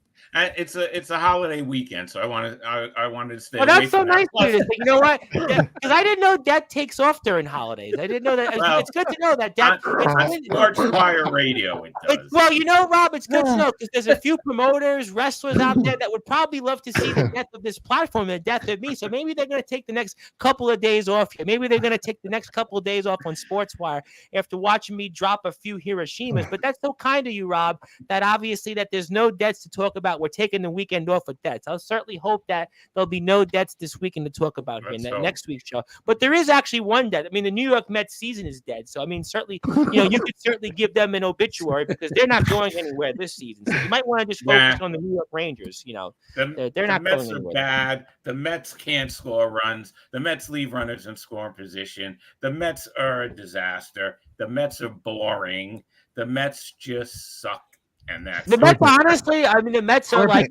But they usually say, though, in sports, I don't know if this is true, but they actually say when sometimes the team is losing, it's actually better for ratings. It's better for the talk because people look at it and go, they're winning. And it's like everything's hunky-dory. Now, obviously, as sports fans, we want to see our teams win or our wrestlers. We want to see our wrestlers do well. But they actually say that, maybe sometimes it's better when your teams are losing because it gives you more talk. I don't know if that's necessarily true, but but what kind of talk? Throwing crap at the television, screaming. I mean, Diaz, this guy can't close a game anymore. I mean, that has he turned into for what Mets fans? Has he turned into like Anthony Young, Braden Looper for Mets fans of yesterday? God. Seriously, I gotta be honest. Listen, I mean, that's what I've heard. Let's go into the Anthony extreme. Young, rest his soul. We're extreme on Sportswire. We are very extreme. Rob, at least ticket sales have gone. The ticket price has gone down. So if you want to see it, it's not going to cost you an arm and a leg. That's true. And I don't have my season tickets right now. Do you think that New York Mets tickets will be as cheap as Oakland A's tickets soon? I don't think they'll be that low, but they're going to try. What are the prices for Oakland A's? Like $5? Yeah. It's funny. I bet you that Oakland A's tickets would probably be Alan Michaels. You can say nothing on this, but I'll bet you that an Oakland A's ticket would probably be cheaper than the cost of the chairs people brought to watch you guys tape TBW anniversary. It's a hot dog and a handshake, but you have to supply your own hot dogs. BYOB at this point. Yeah, Oakland A's tickets have to be probably cheaper than the chairs that those that went out and watched TBW would probably be the way. But the Mets unfortunately, got jump in. The Mets, in section 5, the 500s in the upper deck, they're going for like weeknights, like for $4 or $5. So $4 or $5. Wait, was that right? Yeah. 4? No shit. I've been just looking at. I guess things are. I guess I didn't realize things were that bad. I mean, even though one of our analysts, Ernest Dove, had posted on Twitter before he's taking a sabbatical, was like, "Well, they're only like one game out of a wild card spot." Yeah, but they're like they haven't won it like 3 games in a row in like a month. I mean, what is that? Okay, they blew the whole series in Cleveland. It was. They should have won every one of those games. Randy, jump in because we're just Oakland A tickets for tomorrow. They're starting at $8. So more than the Mets. Oh my God! $8. Wow, $8. I should probably pull that up on the screen. Does anybody want to go to an Oakland A's game? And the Mets are starting at $11 tomorrow. Okay, wow. So they're 11. They are over. For $11. That's a deal. Hey, when the plane ticket is more than the game ticket, that's a problem. Or the hot dogs are more. Hot dogs are more. So you said it's going for Met game is going for $11, right? Okay, so if you were going to go to the movies this week, obviously Shane Davidson's got the miss. Alan Michaels is always trying to stay trendy. Chris has obviously got the misses. TBK's got a misses. But if you were going to go to the movies this weekend, it would actually cost you more to go see an IMAX movie between the ticket, between the popcorn, the soda, if you were going to buy a candy. So from my count, if you didn't have a movie pass, you'd wind up spending between soda, popcorn, and the ticket about $41. So $41 gets you a large popcorn, large soda. You do get the refill on the soda, but you got a popcorn, soda, and the IMAX ticket comes out to about $41. But to go to a Mets game, you're telling me is actually cheaper. So Aren't the A's having an identity crisis though? Like, where the hell am I actually going? Right. They're going to move to Sacramento for a while, then they're going to go to Vegas. Right. So, and thank you, Chris, for doing a crack staffer because I'm actually going to pull up the ticket thing. So if somebody actually wants to go, you actually have a bunch of ticket listings here. It's actually where it's starting from $14. Here it goes. Thanks to the magic of TV, we got $19 here, $17, $18. I mean, this is actually some good seats. Yeah, that's $24 for that price. That's Yeah, insane. The Nashville Sounds are like way more expensive than this. The Vegas Listen, hey, Athletics. I said it. The chairs to go watch Anniversary cost more than these tickets. I know you wouldn't want to say anything, Shane, but it's crazy. This is the how bad Rangers it is. win. The Rangers win. Oh boy, so we actually have some live coverage to talk about. We'll actually come back to that here in a second. There we go. The New York Rangers have won. My feed is behind, but the New York Rangers look like they'll have tied the series at 1-1 against the Florida Panthers in the second. Yep, I see it right here in the Eastern Conference Final. So I guess we'll spend a few minutes on that. Randy, give me some observations. Edmonton won yesterday in 2 overtimes. They come back, although some unfortunate things there with Vancouver, and Rangers come back in this series and even things up. And what do you think here then? So I'll quick talk with the Rangers because they just win. Listen, the Rangers were getting pushed around. I really thought if the Rangers would lose tonight, they would be in trouble because the Panthers are really going to an old school type of heavy hitting game. Even with the likes of Matt Rempe in the lineup, the Rangers seemed like they were struggling. They need to play a little bit more a skilled game, and a big shot by Barclay Goodrow to give them the win heading back to Florida. Yep, Bob missed it there. Yep, that's one of those you tough like break to Bobsy. For Edmonton, listen, Edmonton really picked up their game where Vancouver just couldn't find a way to clinch it. Obviously, the loss of Brock Besser, the blood cloth really hurt, but Edmonton really showed why they are a team legitimate to win the Stanley Cup. Last night, though, give Stuart Skinner credit, where he really looked like he was playing like a top goalie other than what we saw in Vancouver. A very tight game. The big thing for Edmonton, though, is they have a little bit of an up where Rupo Hintz is not playing. If he come back in the lineup, then Dallas will really have the advantage. But until that does, Edmonton can they sneak away with 2 wins going back to Edmonton? We'll see. But listen, oh my goodness, if they go 2-0 going there, I mean, considering that country hasn't won a Stanley Cup in 30 plus years, it'll be pandemonium. I want to come back to hockey in a second, but Alan, I know you got a stomach virus a little bit, so I don't want to keep you much longer because I know we're going to go into different things. If you want to leave, you can, because obviously I want to make sure you're 100% for your match coming up, wink, wink, next weekend. But is there anything else you want to share out there? Because I know obviously you're struggling here tonight, so I want to make sure you get 100% and make sure you get one more hot take in before we let you sign off for the evening. Yeah, I'm just excited for my match anniversary. It's been a pretty rough week. I've been pretty tired here. I don't want to keep you much longer. Yeah. I know the stomach's been bothering you, and I know obviously, Titan's been talking a lot behind the scenes. Hear to me about you and how you're struggling in the match. You're in way over your head, and D'Angelo came on here, and he took over the TBW social media page. So I want to make sure you're 100% full strength and making sure you feel better. And maybe one day we'll have that eating contest when you feel better. And you know what? If lucky for you, Big T didn't even show up anyway. Maybe he didn't want no piece of you. Maybe he's like, you know what? I don't want nothing of you. Hey, Titan's a yapper. There's a lot of. Oh, he's here next Sunday. You should say hello to him next Sunday night. Next Sunday now, I gotta see what I'm doing. You're probably busy. You're probably looking for the girls. Obviously, change. Maybe not, but he does yap a lot, sir. Yap a lot. But all right, I'll see y'all next week. I appreciate it. Feel better, Alan, and we'll definitely see you. All right, buddy. Appreciate it.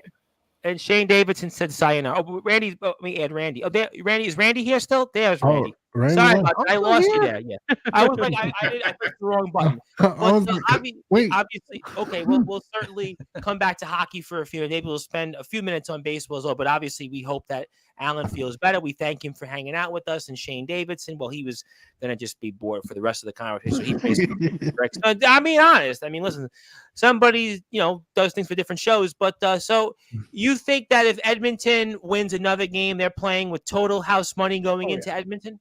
Absolutely. Like, you can't put a better storm for the Edmonton Oilers going after the adversity they went through Vancouver, really never even leading that series at all. The up and down they played. They blew a 3-goal lead early on in game 1, so they come all the way back, and to be down in that series 3 times, like you said, to win that series, I mean, that's a credit to them to come back, and they have a lot of momentum right now.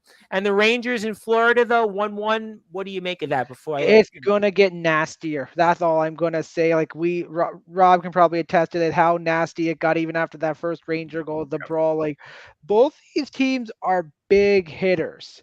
You got the Rangers, you got Trouba, you got Rempe. Barkley Goudreau can throw some hits. How about Trocheck in this series? And about this Trocheck, playoff? he's been dynamite. Matthew Tkachuk was in it and at it. Sam Bennett big. Ryan Lambert has been throwing his body as well. Like, it's only going to get nastier, and it's entertaining hockey, but I really think it's going to be whatever team can stay away from the nastiness and focus more on playing The hockey. Rangers now have 3 wins in overtime this playoff, which has obviously showed you that they're about to. And for the New York guys here, what do you think on the Rangers' chances for the New York guys here? Before I come back into a little bit of different other things for the rest of the show, what do you guys think on this series, Rangers in Florida?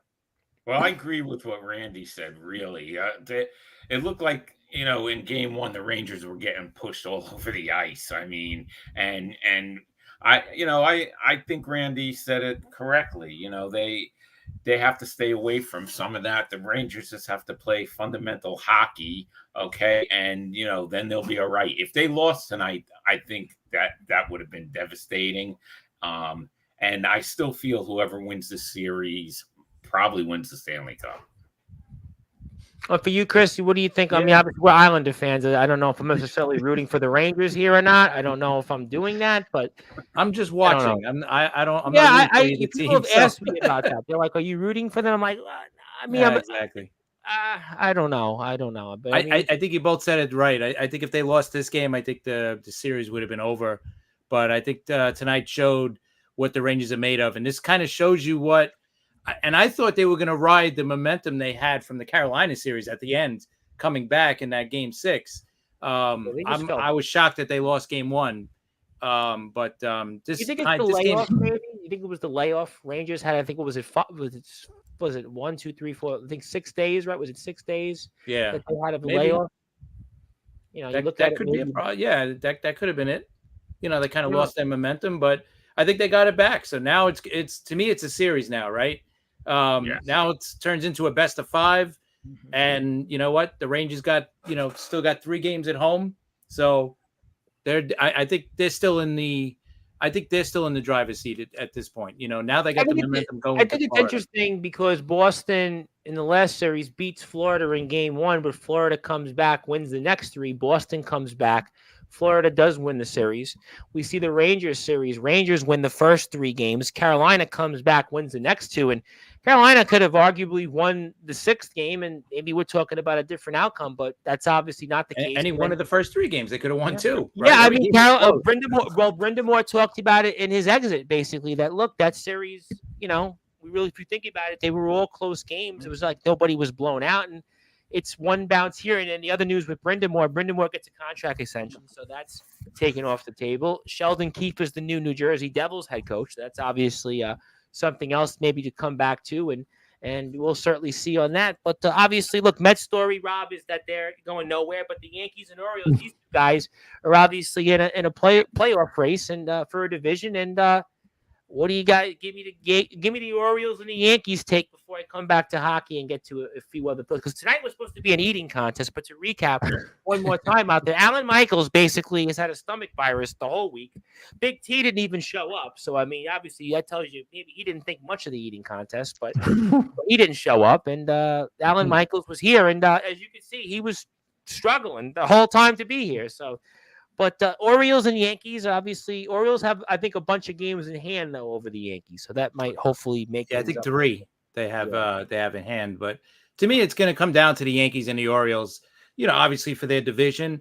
And let's be honest, it's probably going to come down to the Yankees and Orioles to get into the World Series from the American League.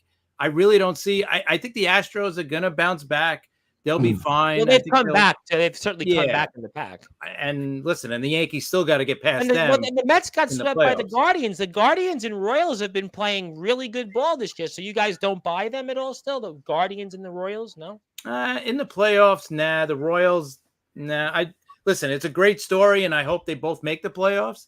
But it's almost looking like one of them will, I would have to think, because, obviously, one's got to win the division. Minnesota's obviously over 500. Detroit's been another, I would say, mild disappointment, but you have to expect one of those teams, right? Cleveland or Kansas City makes the postseason. Obviously, you would think that Baltimore and the Yankees were heading toward a 2-team race. Maybe both teams win 100 games.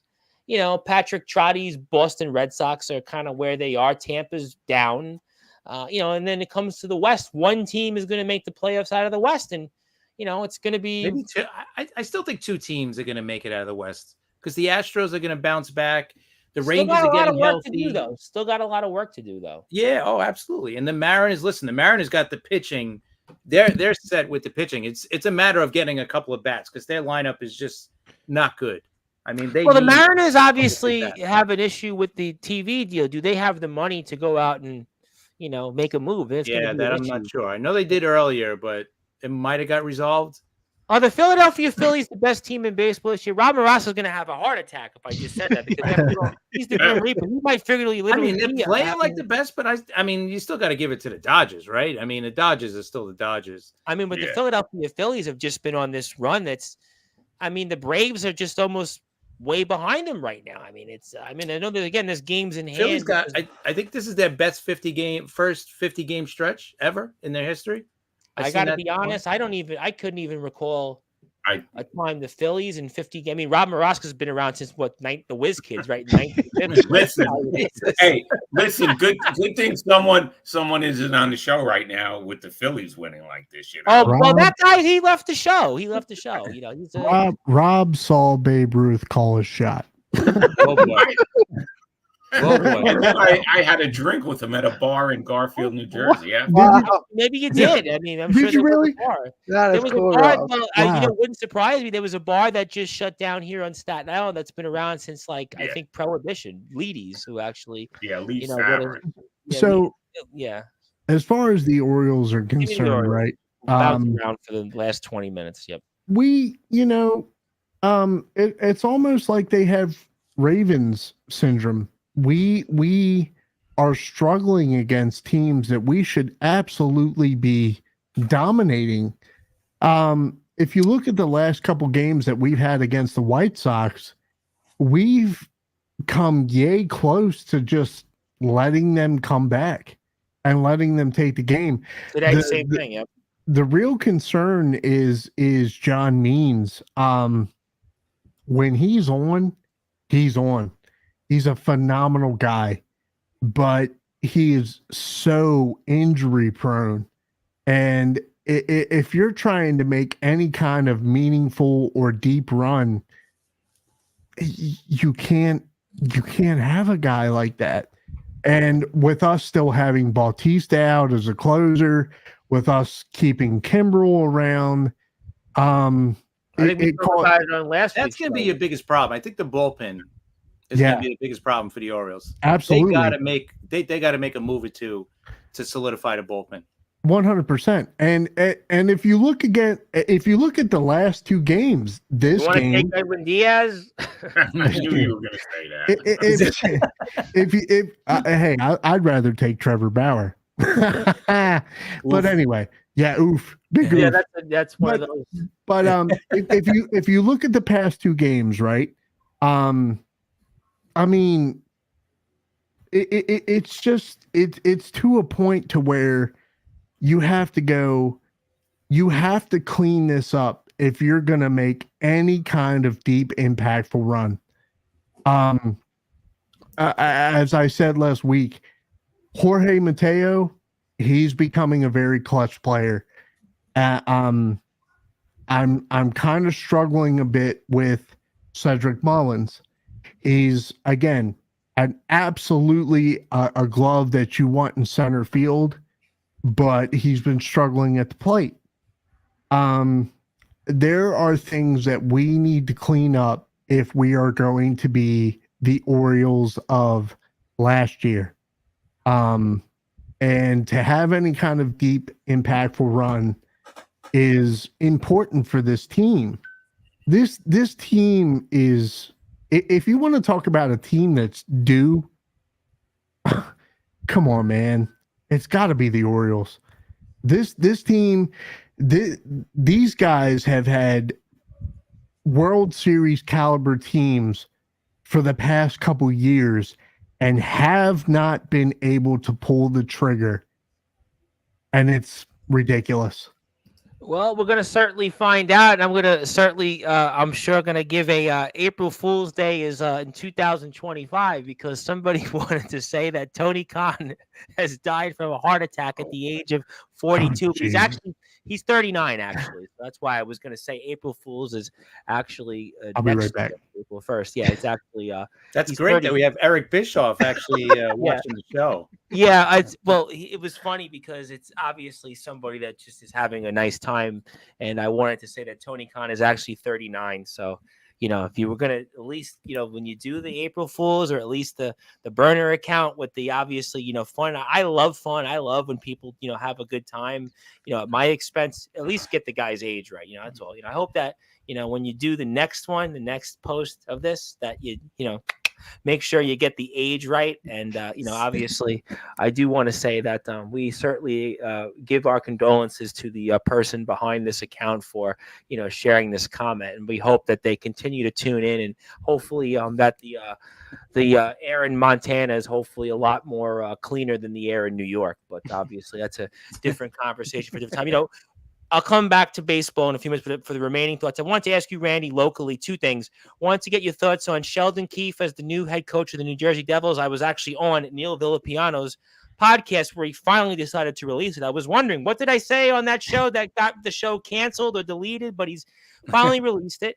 I actually mentioned that on the show. I haven't even listened to it yet, but I'll play it tomorrow. But what did you think on that? And then conversely, what did you think on the New York Islanders and Chicago Blackhawks making a trade where the Islanders traded down but got one more draft pick? So what did you think on those two stories real quick? So talking about Sheldon Keefe, I think I talked about it last week as well. Like, I don't know if this is the right move for the Devils. I know Neil and I and Justin, we had talks about it. I think he would be a good fit. I think he's a good enough fit. Can he get the likes of Jack Hughes, Nico Hischier, Jesper Bratt, Luke Hughes, playing on the same page cohesively, playing the right structure? Absolutely. That's what he did in Toronto. But I think for the Devils themselves, and they're a playoff team that needs to make some noise. And Sheldon Keefe hasn't been able to get the job done in Toronto, where the Leafs had the vast majority of being the better team. And I think this will be a problem for the Devils, where if Keefe can't figure it out how to get done the playoffs, they're wasting prime years of Jack Hughes. Well, I said it on Neil's podcast that if you took this season and last season and split them down the line, mathematically that would get you into the playoffs. So, and you have a guy whose winning percentage in the regular season gets you into the playoffs. Yeah. So this would be the guy you were going to bring in. I mean, I would think, unless you're somebody different. The only other guy I could think they could bring in, Neil and I talked about this on my show. Craig Berube would be a good fit. Doesn't look like Mike Sullivan. I mentioned Bruce Boudreau. No, it doesn't. The only other guy I would mention would be Dean Evanson. I think he did a great job in Minnesota. I just think he got strapped where the team decided to buy out Suter and Parise and $14 million. And I think Neil had mentioned Edmonton's coach that they let go when they had Woodcroft. I think that he made a lot of mistakes that you're seeing that are not showing what Chris Knoblauch's doing there. This team playing well defensively. I think that would be struggles for the Devils. I think Boudreau would have been a name I would have looked at maybe more. Todd McClellan might have been the other name I would have looked at as the experienced head coach, but his playoff record as well, he hasn't been to the promised land, but he has been to a couple of conference finals. He has won rounds at least. Well, look, the New Jersey Devils have made the postseason twice since 2012, so they need to eventually get it right. And oddly enough, Lindy Ruff goes back to the Buffalo Sabres, so that's that. And what did you think of the Islanders and Blackhawks making a trade? Anything on that? That was interesting because I felt like the Islanders, they're getting picks where last few years they've either traded getting picks to make a move, or is that picks for the future?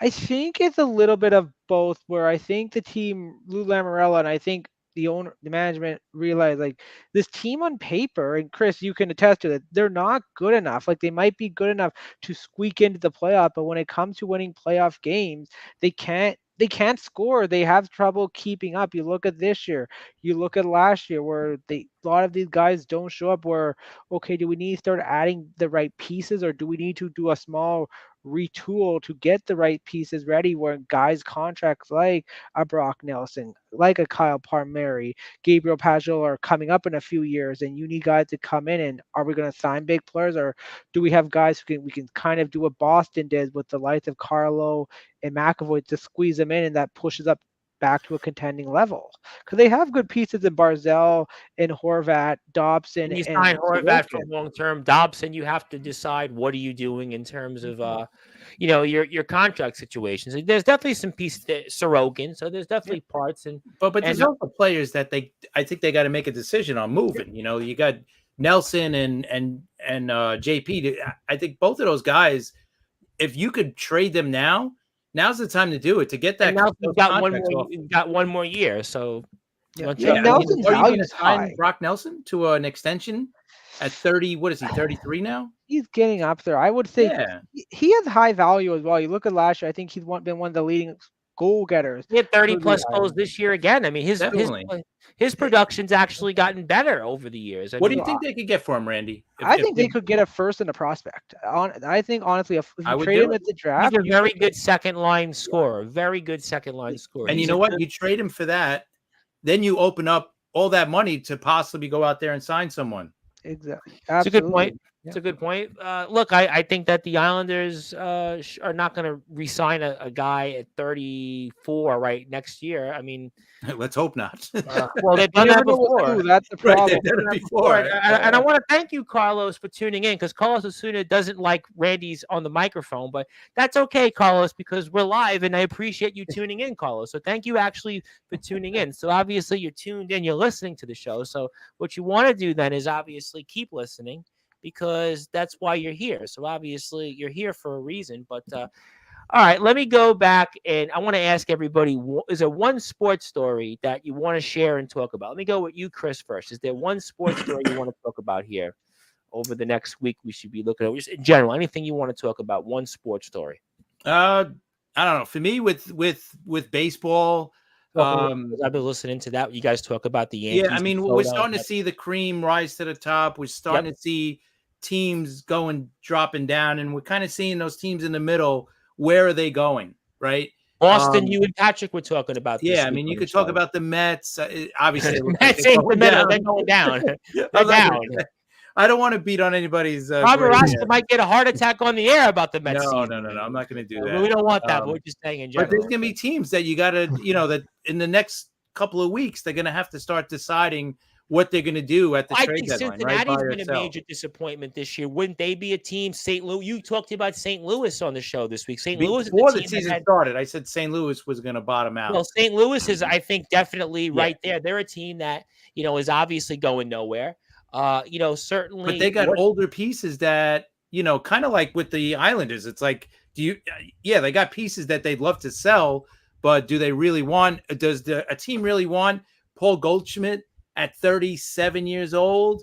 He hasn't performed for a couple of years. Arenado, he's another one. Is he really? Arenado's got a couple of more years on the contract too, right? So maybe you're thinking, all right, if I trade for, like, say, the Mariners, the Mariners trade for them, thinking, hey, if we bring them in, maybe you're on the hook for more money with Arenado than Goldschmidt, right? I guess so, but he's got more money, and Goldschmidt is done after this year. That's why I think the Mariners would be maybe more akin to looking at a Goldschmidt than an Arenado, because if your situation with the TV is what it is, right? He's done after this year, so and maybe maybe you put him in the middle of a pennant race. Maybe, like that'll give him a little bit of a jolt. Yeah, and Seattle needs to get over the finish line, because it's a team the last 3 years that either made the playoffs by last day of the season or missed the playoffs by the last. And their pitching is young and it's good, so they're set with pitching. It's just a matter of they need a bat or two in that lineup. I'd be very curious I'd be very curious. And I want to say hello to our friends over at Legendary Backyard Wrestling in the state of North Dakota, because we have next Sunday, which actually be 2 Sundays from now. Actually, we will have on Mr. Napalm. Napalm will be here live. So I want to say hello to the guys there, and we're looking forward to more coverage with them. They work very well with us. But I would be very curious to see what the Kansas City Royals do at the deadline, because it's a team that's played well above expectations. It actually spent some money in the offseason. I'd be curious to see if they would decide to add further. I think there's some, like you said, teams in the middle of the pack. I think, what happened. I think Toronto's another interesting story. Toronto's been a disappointment, a mild disappointment. What happens with Toronto? What happens with St. Louis? What happens with Cincinnati? I mean, the Mets should just basically burn the team at this point. I mean, that's what they should do. And you know what? And they got movable contracts. That's the good thing. I mean, but here's the problem, right? Let's say if the Mets decide, okay, let's sell off, right? And they sell, JD Martinez, and they sell Martinez is obviously going. He's going. Yeah. I mean, Citi Field is going to be a ghost town for about 2 months. Do they really want that? That's another thing. And will they trade? And Rob, I don't think they will. Well, I'm kind of 50-50. Will they trade Alonso? I'm 50-50 too. I don't right now at this point. I don't know what's going to happen. I would say that they traded Verlander and Scherzer though last year. They traded them. What stops them? No, but Alonso's a Met. He's probably the most popular Met. Are they going to really trade him? I don't know. I mean, you see this in sports all the time, and people make the moves. I mean, I don't know what to tell you. Like, do they trade him to get something back in case they're scared that they're not going to re-sign him, and then re-sign him at in the off season? Do they pull that move? I don't know right now. I can't read them. Does Stearns? Because Stearns is not a guy that's going to go out there and spend a whole bunch of money. He wants to build through the farm. He just came from and that's what Milwaukee was. Milwaukee was a team that probably, I would say, middle of the pack in payroll. They were a team that built. Right. They built from within. There was a team that, and he made the playoffs. What, 5 out of 6 years with the Brewers, or 4 out of 5, whatever it is. They were a good team, and they obviously did that really through in the farm. They did that through building guys, and I think that's a well taken point. I think as the deadline gets closer, I think there's a lot of teams. I'd be curious. Like I said, Toronto, what happens with them? St. Louis, you talked about. Cincinnati. What does Seattle do as a team that's in first place currently? I think Kansas City is interesting. What obviously Mets situation was spoke about. Baltimore, TBK spoke about Baltimore. What does Baltimore do? I'd be curious about a team like Cleveland, a small market team in first place. What about teams like the Giants that spent money, that you're in a middle of the pack and you want to get a wild card? We know that the last 2 years, getting the last wild card, the National League, gets you into the World Series. So you just want to make the playoffs. And those are some good points. And talking rivals and liftoff Jets will be back this weekend. Talking rivals, we're actually playing the last 2 weeks' shows via the Listen Live button on Sportswire Radio. You've heard the Be More Talkative podcast on there as well. Hockey Fan Chat's been played on there. Rob Maraska's always probably played on there in some form or another. So you want to check us out on the internet radio station. For you, Rob, is there one sports story that you're watching here most as we get toward the end of the show? Well, before I get to that, I do want to announce the winner of the Rangers pin. Good point. Yeah, I'm sorry it wasn't 10 o'clock. I wish it was here for the eating contest. That was that's right. Alan Michaels chickened out, literally. I was looking forward to that. That's why we were all looking for. It's funny. Just a backstory that I messaged Alan on Wednesday, and I was asking, how you doing? Because we speak, every other day or so, and I was like, just checking in. What's going on with the eating contest? Can I obviously pay for the supplies? But he was like, I don't know if I feel well. And then today, as you can see, he wasn't feeling too well. Yeah. I had a lot of people that were tune in also. Well, hopefully they come back, and hopefully they listen the next time, if there'll ever be another eating contest. Anyway, the winner's name is Adam Sinisi from West Sayville, New York. Repeat that again. West where? Sayville. You know what? I'm imagining that's in the Hudson County, but okay, go ahead. Go ahead. And on X or Twitter, whatever it is, he's a Mets fan 279, and he's a big Rangers fan, so he's the winner. And my quick thing in sports story, because I actually have a comment for us, but go ahead. Go ahead.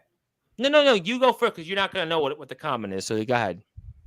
Okay, I'm just looking forward to this Rangers Panthers continuation of the series. It's going to be a good one. It's going to get, I'm telling you, it is going to get physical. I mean, more. It's already physical, but it's going to get more physical, like Randy said, and I'm just looking forward to it, and I can't wait to watch the rest of the series. That's for sure. I think that there's something to a point that New York is dying for a winner. Like the Knicks obviously come up short last weekend, and they're obviously like 14 men down, and they don't advance. And obviously the Rangers, although the Rangers were in the Eastern Conference Finals 2 years ago, they went to the Stanley Cup Finals in 2014. They've had some success, but they really haven't won. They've won one Stanley Cup in 80 plus years. So New York City is dying for a championship of some sort. And I'm still trying to figure out where West Sayreville, New York is, and I still can't find that on a map. But let me come back to something my good buddy, I thought I actually know all 62 counties in New York, and I don't even know where West Sayreville is. It must be a little small city within a county. But also, let me answer this because I'm a basketball guy. Obviously, yes, Dallas Mavericks come from behind and win. They're up 2-0 in the Western Conference Finals, and Luka Doncic is certainly carrying Dallas on his back. Kyrie Irving is certainly making people say, oh boy, he's finally doing something in a postseason other than LeBron. He was good with Boston, but yes, Dallas is definitely on the verge. And again, the Timberwolves were a great story for a lot of people because the Timberwolves are in the conference finals for the first time since 2004. But no question that I think that the Dallas Mavericks have the edge here, and the Dallas Mavericks could be on the verge of returning to the NBA Finals and winning their second championship in their franchise's history. So we'll have to certainly see. And I'll have CJ Johnson, Legendary Backyard Wrestling, coming up here, I believe, on June the 9th. So I will look forward to that. And also here. Oh, thank you, Chris, for this. I'm actually going to put it up here on the screen. I have no idea why before. I'm going to come back to TBK because this will be kind of funny. But West Sayreville, New York. Let's see where West Sayreville, New York. It's in Iceland. When you said Sayreville, it didn't make sense. I kept saying Sayreville, and I've been to Sayreville. It's in Iceland. Okay, that makes sense. Islip is in Suffolk County. Okay, it's in Suffolk County. Okay, gotcha. You kept saying Sayreville, and I'm like, I know all 62 counties. I've never heard. I might have read it wrong. Sayreville is in New Jersey, right? Yeah, I was gonna say like that's where Bon Jovi's from, but Islip is okay. I know where it is. Okay, thank you, Adam. Yes, that makes sense why you're a Mets fan. Islip County is definitely where Mets fans are, if they exist still at this point. But TBK, is there one sports story you're watching? You can even be wrestling, whatever you want to share. Is there one thing you're watching before we get to some final thoughts and such? Well, I mean, like I said, as far as the Orioles are concerned, I think right now the big concern for us is pitching, the bullpen. How deep is our bullpen? How effective is our bullpen? Because like I said, with John Means being out again after coming back and just absolutely dealing, I mean, you've got key guys that are out right now, and yeah, we're beating teams that we should beat, but the problem with us is we're also letting teams like the Chicago White Sox in this current series that we're in come back on us in games that we have commanding leads in. It's almost like we have even yesterday, right? The Orioles had the big lead and held on to win, if I'm not mistaken. They held on to win, but that win is now forever shrouded in controversy. Yep, that's why I brought it up. Sure. But get views on Sportswire. Yeah, for sure. Hey, calls them as you sees them. But I mean, there are concerns as far as the Orioles are concerned with us making an impactful run this year. Now, one thing that I was kind of curious about that I want to get Chris and Rob's opinion on, and Randy, I don't know if you follow the NFL as much, but last year, Lamar Jackson put on weight. This year, he has lost weight. Now, a lot of people will be like, okay, what the hell is your point? My point is that as a Ravens fan, I have to point it out. Lamar has always been scrutinized for his arm versus his legs. as everybody is concerned, okay, and call me salty, call me whatever, the Ravens should have been in the damn Super Bowl last year. It should not have been the Chiefs, and I don't give a damn what anybody says. The fact of the matter is from Todd Monken's decision to throw the ball pretty much the entire game. Do you think that Lamar lost the weight so that he can go back to being more mobile because he doesn't have the same confidence in his wide receivers? I think so. I don't follow football too much, TBK, but from what I know in hockey, where these players, even like some of the wrestlers we see, where these guys they come back smaller, they much more shredded and much more leaner. I think mobility is such a huge part of that sport where they got to be able to be quicker, able to make better throws and be quicker on the dime. I think for this might be able to help Lamar Jackson be a little bit more agile on the field to make make a quicker play rather than with that extra weight. Sometimes it adds up after you feel tired or muscle. So that might help him, I think, possibly. I mean, there's been so much scrutiny of Lamar's career. Okay. And let's cut all the bullshit. The guy's a 2-time MVP. And that's wonderful. That is no small feat. But the fact of the matter is that Lamar Jackson will never have the proverbial monkey off his back until he wins the ring. It happens. Steve Young was like that for a while. Yeah. He would get to the championship game, didn't win. Josh Allen's got the monkey on his back too for football fans. Yeah. Josh Allen hasn't won. Absolutely. Donovan quarterback McNabb, does until they win the big Donovan one. McNabb had it. Fran Tarkenton, go back to football. John Elway was maybe the most famous. I mean, he until he finally won his last 2 years. Peyton Manning had it for a long time. So yeah, there are guys that have had who've had success, maybe even greater success than Lamar Jackson. And if you look at the guys that Lamar is being compared to, okay, Josh Allen, fantastic quarterback.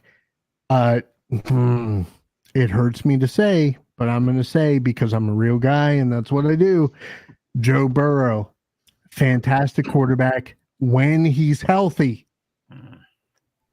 But if you look at those guys, period, and Rob and Chris, tell me if I'm wrong, they are not as exciting as Lamar Jackson.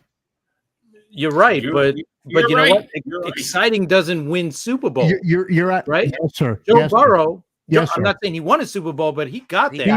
He made it. Yes, and sir. he's beaten Mahomes 3 out of 4 times. Well, I mean that is to use a dorky term. Patrick Mahomes is Lamar Jackson's bugaboo. Yeah. He cannot seem to get past Patrick. And you know what? I am so sick and tired of guys like Patrick and Travis Kelce getting the attention that Lamar Jackson and Mark Andrews should be getting. No, I think a lot of people feel Yeah, that but way. why should they be getting attention? Say again. I'm sorry. Why should they be getting attention? Well, they're not getting it done in the playoffs. So yeah, you're absolutely right. But they're great. I'm not saying they're not great. Don't get me wrong. Travis Kelce has made a career of he's effective on the field, but he's got a pop star fucking girlfriend. Oh, sorry, Tom. Sorry, Tom.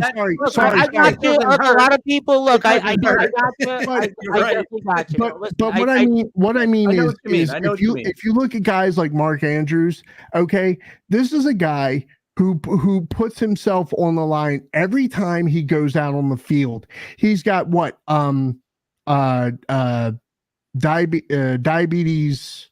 But he's another one that can't stay healthy too, right? What? He's been hurt the last couple of seasons, right? But when he's healthy, he's probably one of the best. And I mean, I just don't understand. You give a guy the attention because of who his girlfriend is rather than what he does on the field. I think a lot of people around America would think that, or even in North America, just Canada and even other places. But they've also won. Remember, I was going to say they've won multiple. It's like it's like if they didn't win the Super Bowls. Look, you would have a great argument, but obviously this is a great conversation. But I'm moving on. I'm going to sum it up in two ways. In baseball, there was a time when the Yankees won the 4 World Series in 5 years. Everybody hated the fact that Derek Jeter and Mariano Rivera and Jorge Posada, Bernie Williams, Andy Pettitte, Paul O'Neill, Tino Martinez, all those guys got credit. They were far better players, but they won. In hockey, the Penguins won back-to-back Stanley Cups the last decade. Everybody, all they would talk about is Crosby, Malkin, all those players, but they won the 2 Stanley Cups. In basketball, you had when the Lakers won 3 straight championships of Kobe and Shaq. And then you had, the Heat win the 2 championships in a row. Yeah. Unfortunately, in sports, teams that win may not have the best players, but kind of what Chris was saying is that they win.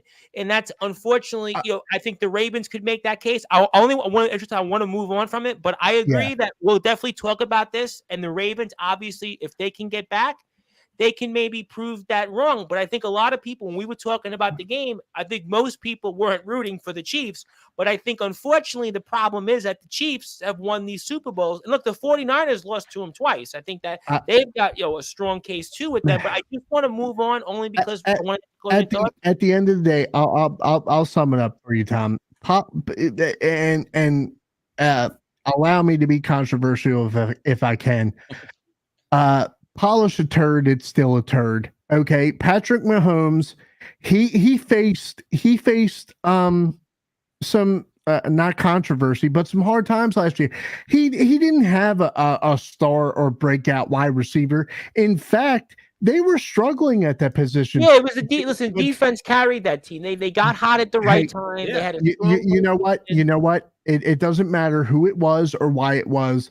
They found a way to win. It's just, I think that in sports, and I want to get to let Randy have one more topic, one thought before we get to close. And I think a lot of people would agree with you on this, is that, look, in sports, like I said, I gave you examples. The Yankees, when they won the 4 World Series, the Yankees didn't have the best players in every position. Maybe aside from Rivera, no other position that they had when those teams was the best player. But they had a team that won. The Lakers, I brought up with the 3 champions. You want to bring up the Spurs? I think people hated, I'll be honest, as a sports fan, I think I hated when the San Antonio Spurs won their 3 championships in the odd years. I hated that when the Spurs won. Even Tim Duncan might have been their best player, but he wasn't anywhere. There were guys in that position that were better than him, but they won. And, again, the hockey, I brought up the Penguins winning the 2 Stanley Cups, the Blackhawks and the Kings. Although the Blackhawks, I think, might have had far more superior start with Taves and Kane. But unfortunately, this is, I think teams like us that root for maybe more teams that would like to win more, we want to see more of it. I agree with you. But, can I say one thing, Tom? 30 seconds. I'm going to give you 30 seconds. Cool. Okay.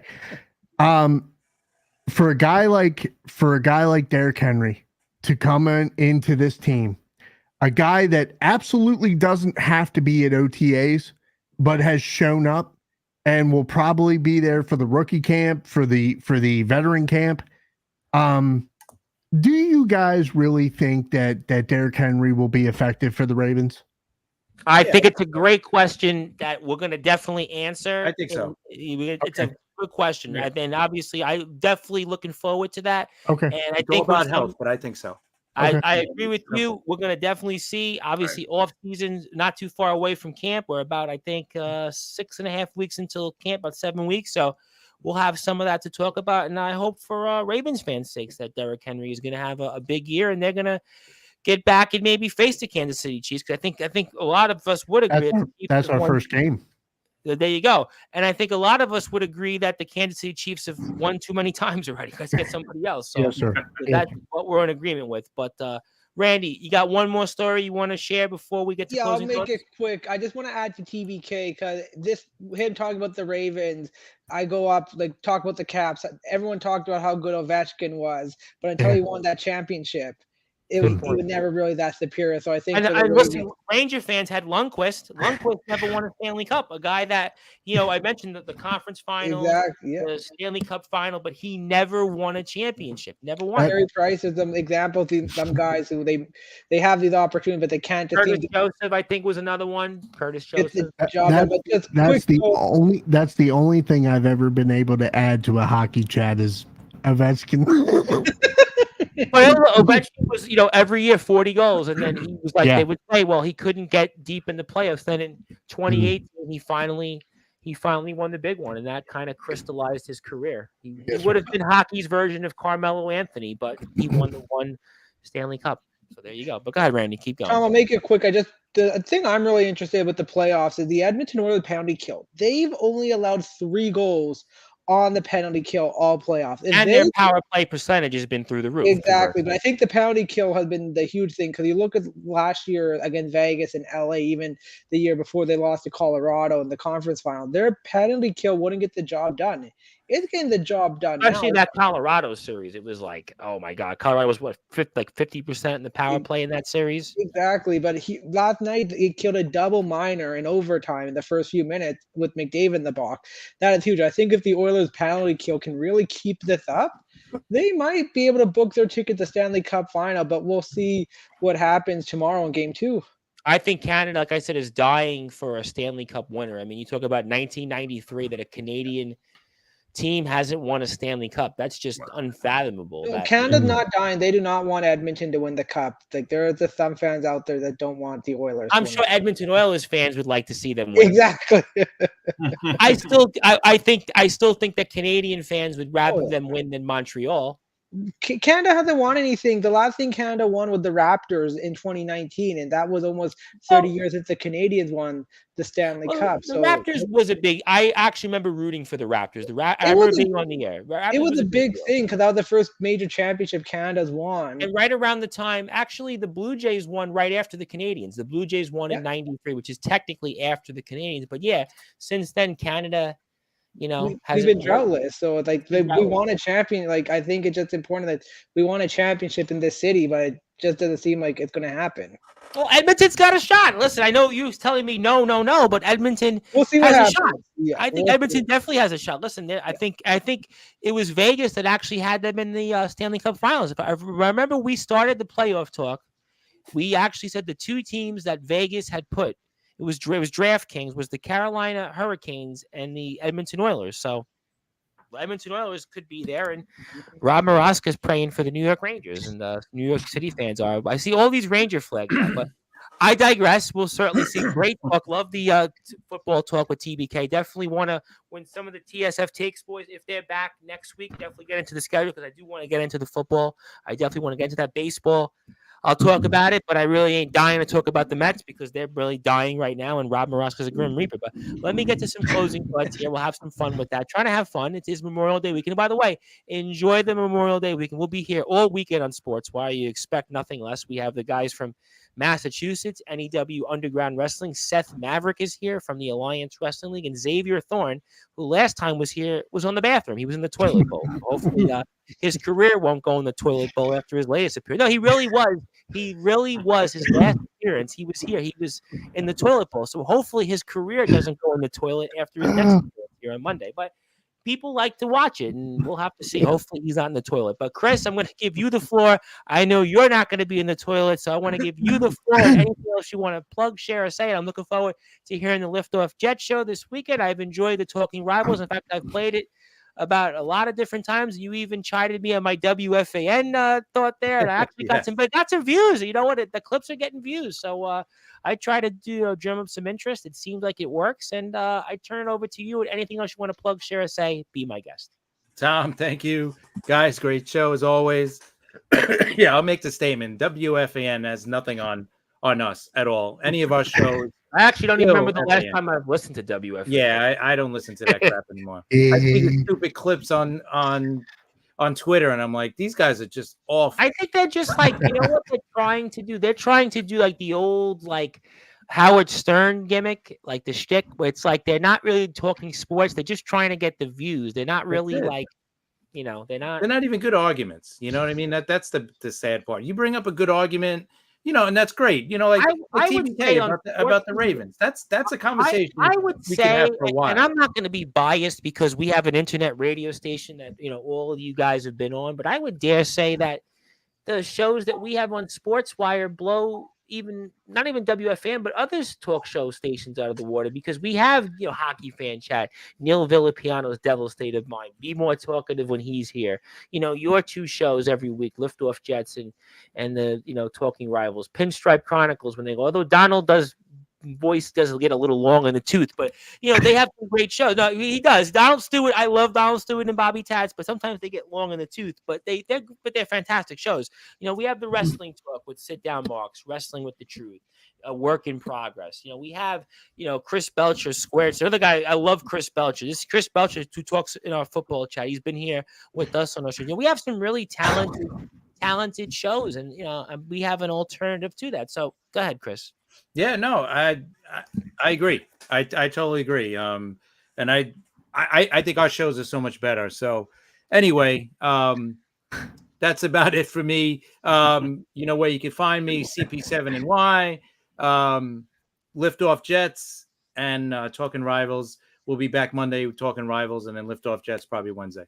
On the Memorial Day weekend edition, a Memorial Day edition of the Talking Rivals. How fitting. You know, Monday, Memorial Day. That's the other thing, quickly. Yes. There's no baseball games on until like 6:30 on Memorial Day. And not every game and not every team is playing. That's like have a game all day, you know, like that's got to be only recent, because I remember even up to I think 21 or 21. I remember the Mets and White Sox played at like, I think, was it 4 o'clock? I think I want to say like a 3 o'clock, an early game. So this should be a game on at 1, at 4, at 7, and then at 10. I think they should be on at 12 o'clock. Honestly, I think that too. Why not? I think Memorial Day should be, because everybody's home. It's the first, right? You know, New York kids are in school. It's like the 4th of July, right? It should be. Yeah, I think Memorial Day, 4th of July, Labor Day, those days, baseball should start early in the day and end late in the day. But I agree. That's the schedule makers in baseball, and that's why it is what it is. But Rob Maraska, our Grim Reaper of Sportswire Radio, is so kind of you not to give us any debts to report this week. Hopefully that continues, and debts take a permanent vacation off, and hopefully we'll see about that. And maybe one day we'll have an eating contest, but we shall certainly see. And I'll give you the floor. Yeah, poor Alan Michaels, his stomach, or maybe he really just didn't want to be, you know, maybe he wasn't allowed to be in the eating contest. I don't know, but whatever. But we hope he feels better. Rob Maraska, you certainly were very kind in not giving us any debts this week to report on. So I turn it over to you, and the floor is yours. Great show, guys, as usual. You know, you're right. We have our clip. That one clip you put up last week had like 3,000 hits within the first 15 minutes. You know, when you put it up, and I looked at it, I said, I didn't even get a chance to retweet it, and it already had almost 3,000. So our clips, people listen to our clips. So, you know, it's a lot of fun, and people are listening to what we do. Yep. You know how to get me on X and Facebook, or Maraska and Rob Maraska. And I'm going to have one more contest before I'm going to take a break for a couple of weeks, but I'm going to have a contest I'm going to announce next week. So. A contest break, or you're taking a break from the show? No, I'm going to have one contest, and I'm going to take a break from contest, not from the show. Well, I was going to say, because the contest, I think at this point, I think you should take a break. Yeah. I think if, you know, you can't do them every week. What's the point of a contest? You know, it's almost like but people do like them, and I get a lot of, you know. I definitely see it on X. You get like, you know, 7 reshares and 8 requotes. I mean, I see it, but I feel like they should be where you're here, and then they got to come here. Yeah. I get it, but no, listen, I think it's great. I love it. We have fun with it. The Grim Reaper stuff is great.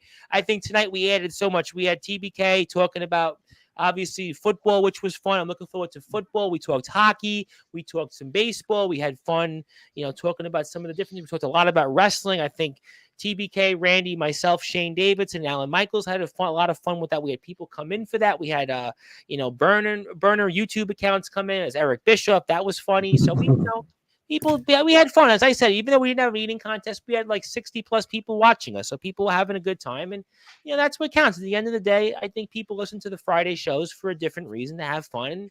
I think everybody added something, you know, special. we talked wrestling, we talked football, baseball, talked hockey, and I think that's what people want sometimes. So TBK, I've given you the floor, my friend. Looking forward to you back with us next Friday. A lot to talk about, no doubt then. But until then, I give you the floor, my friend, and enjoy the commentary and be my guest with the floor. Yes, sir. Obviously, great show as always. So grateful to be here. Wrestling, we're just hanging on by the seat of our pants right now. We're waiting to see what happens as far as King and Queen of the Ring. Whether or not there's an Uncle Howdy return, we don't know yet. But hopefully there's a cap off point to that. I mean, I've said about all I can say about the Orioles and the Ravens right now. Obviously very much looking forward to preseason and the beginning of the regular season for football. Not that far away. It's crazy as it sounds. Football ain't that far away. It's true what they say, isn't it, Tom? That once you get older, the days just fly, don't they? The months they fly by. Although I would say my days really go slow these days, but I mean, yeah. How do your days go slow when you have so much to do? I do well when you do so many things like I do. The days really do go slow. They do really, trust me on that. But I appreciate they go quick for you, and I hope that you're happy. Well, I mean, so I'm looking forward to getting back into football talks with these guys. Because that's how I met Chris and Rob. Obviously, I mean, Rob knows more about baseball than Babe Ruth. But being here, being able to do what we do, having a couple hours with these guys, being able to share our opinions, it's a great thing. It's